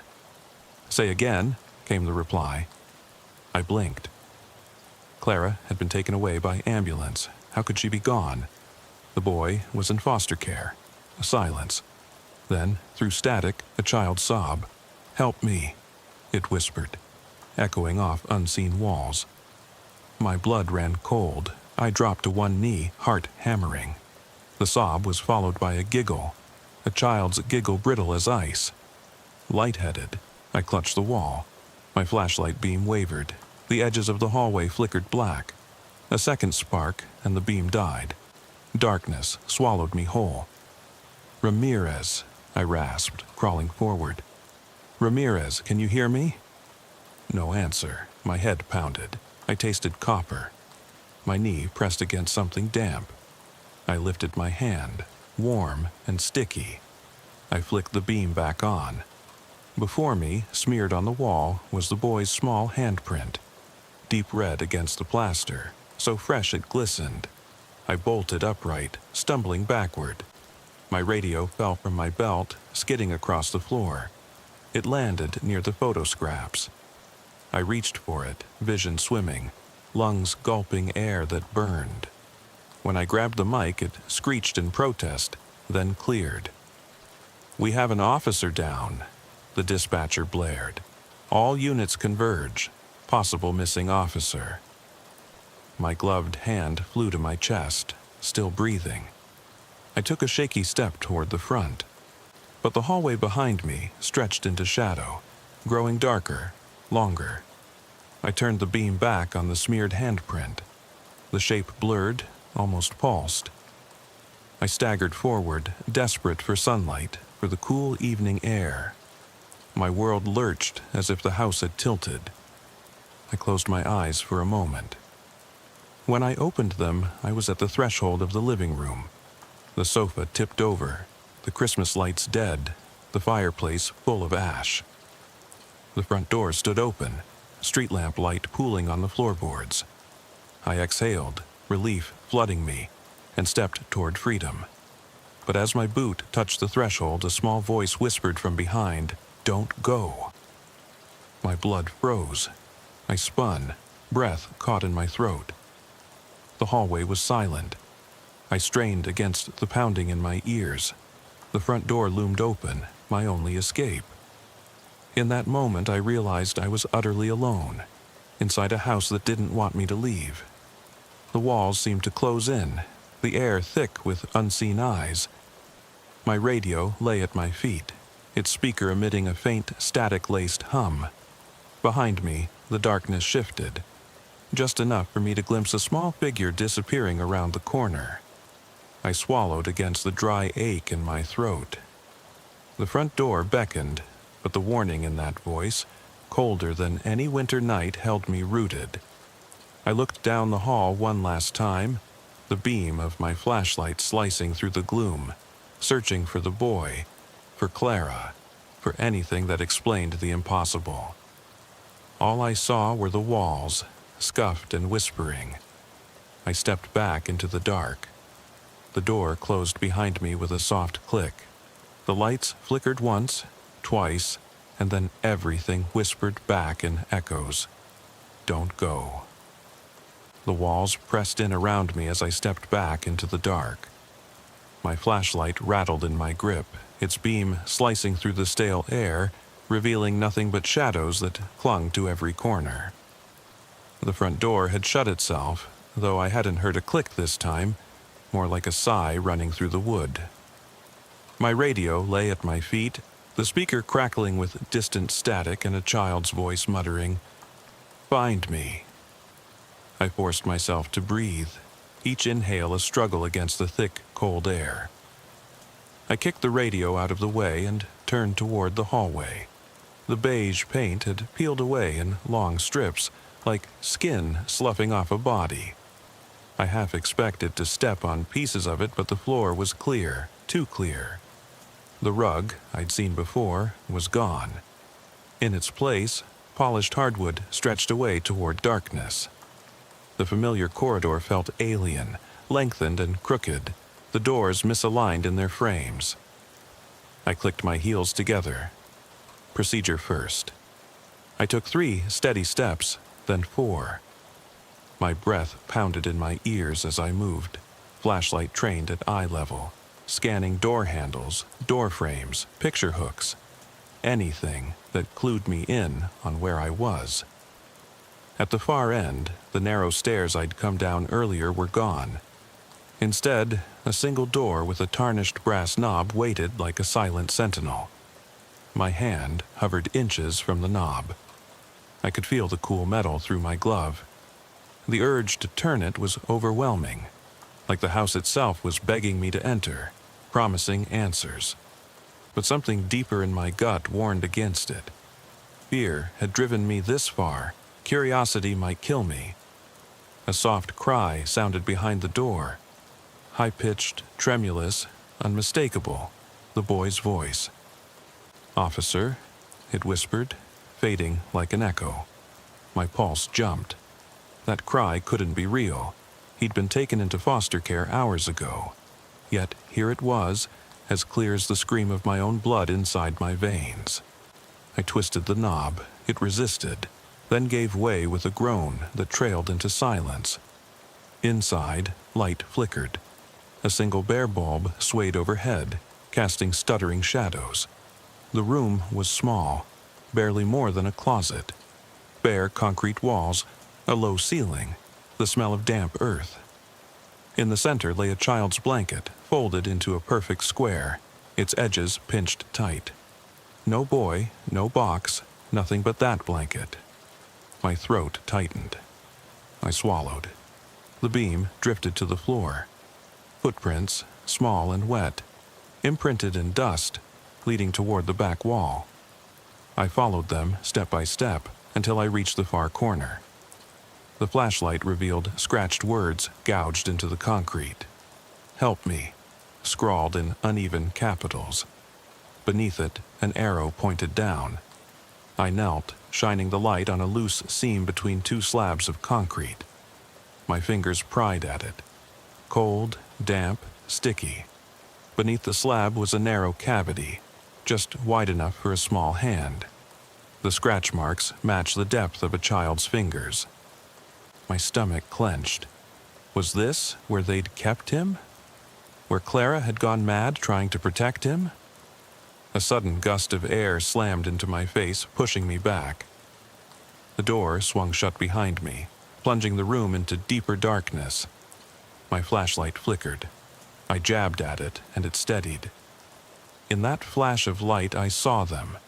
2 outlines pressed against the wall, one tall and thin, the other short with a hunched back. They stood unmoving, faces hidden in shadow. "Don't leave me," the taller one whispered. The voice was raspy, as if coming through water. I scrambled backward, chest heaving. My hand hit the door, but it was stuck. I slammed my shoulder against it. Wood splintered, but the knob held strong. Panic rose. I spun on my heel and launched myself at the fusion seam again, ripping the slab free, and lunged headfirst into the next space. I landed hard on my right knee. The gap opened into a narrow tunnel, 4 feet wide and barely 6 feet tall, lit by the faint glow of the Christmas lights tangled overhead. The bulbs winked like dying stars. I crawled forward, the walls slick with condensation. Each inch closer felt like wading through thick oil. My ear pressed to the ground. Faint sobs echoed from somewhere deeper. I paused. The tunnel forked in 2 directions. To the left, cold wind carried the stench of mildew and rust. To the right, a softer current, tinged with antiseptic. I thought of the boy's oxygen tubing, the hospital bed, Clara's terrified eyes. I pressed right. The tunnel sloped upward. The ground beneath my palms shifted from concrete to carpet, thin industrial gray, damp at the edges. I rose to my feet, flicking dust from my pants. I was in a hallway again, sterile walls lined with metal lockers and bright fluorescent lights, one of which buzzed and flickered. It felt nothing like the house I'd entered. A faded sign read, "Pediatrics Wing, Children's Care Unit." My heart hammered. This wasn't possible. The school nurse had closed years ago. How could a suburban home hold a hospital corridor? I pushed on, passing room numbers scratched into the paint. 0123, 0124, 0125. The doors all ajar, dark interiors swallowing the light. I heard a door slam behind me. I whirled around. The corridor stretched back the way I'd come, but now the ceiling arch climbed higher, the walls curving inward like a barrel. The lockers were gone, replaced by cots draped in white sheets, each one occupied by a small form curled up and still. The forms were blurred, indistinct, like memories half erased. I realized with a sick twist that these were children, ghosts of children. My stomach lurched. I pressed on, each step echoing in the corridor. At the end was a nurse's station, the desk stacked with old paper charts and a rotary phone. On the phone's cradle sat a single Polaroid, the boy, sitting upright in a chair, staring directly at the camera with unblinking eyes. Behind him, on the wall, the same Christmas lights hung askew, their wires trailing like veins. I picked up the photo. His eyes, they seemed to move, tracking me. I flipped it over. A message scrawled in black ink, too neat for a child. "Stay with me." My hands shook so badly the photo slipped through my fingers and fluttered to the floor. Then a voice called, soft and childlike, "I miss you." It came from the locker nearest me. I turned, and the door swung open, revealing an empty gown hanging inside. A small, dirty handprint smeared the metal. The lock clicked shut behind me. I yanked at the handle. It wouldn't budge. Behind me, the corridor began to twist and pulse as if alive, walls breathing, ceiling rising and falling. The lights flickered faster, then all went out. In the pitch black, the whisper came again. "Officer, come find me." I pounded on the door, the frame rattling. Sweat stung my eyes. My radio was out of reach in the other room. I was trapped. The whisper turned to sobbing, then laughter, brittle and distant. My mind raced. This was no longer carbon monoxide, no longer mental breakdown. This house had warped reality itself, drawn me into a maze built on fear. A single bulb blinked back on, swinging overhead. In its light, I saw footprints. Mine, walking toward the far wall, then back toward me, then away again, already worn by someone. But there was only one person here. I sank to my knees, chest heaving. I wanted to scream, to call out, but my voice failed. I realized then that I had no idea where I was or how deep I'd gone. There was no map, no logic, only the incessant beckoning of those voices, guiding me further from the exit. I pressed my ear to the door, listening for the outside world. Nothing but silence pressed back. The laughter grew louder, echoing through the walls. I pressed my face to the metal as close as I dared. "I'm here," I whispered. "I'll find you." The whisper came again, so close I felt the breath on my cheek. "Come home." I collapsed backward as the door slowly creaked open, no handle turning, just the wood shifting of its own accord. Beyond, the corridor had changed again, papered in peeling floral wallpaper, lit by a single lamp on a wooden table. On the table lay a recorder, my own recorder, still playing the dispatch channel. I crawled forward, picked it up, and hit stop. The speaker crackled, then clear. "Officer Hill, are you okay?" It was Ramirez's voice, frantic. I pressed to transmit. I'm here," I stammered. "I found something."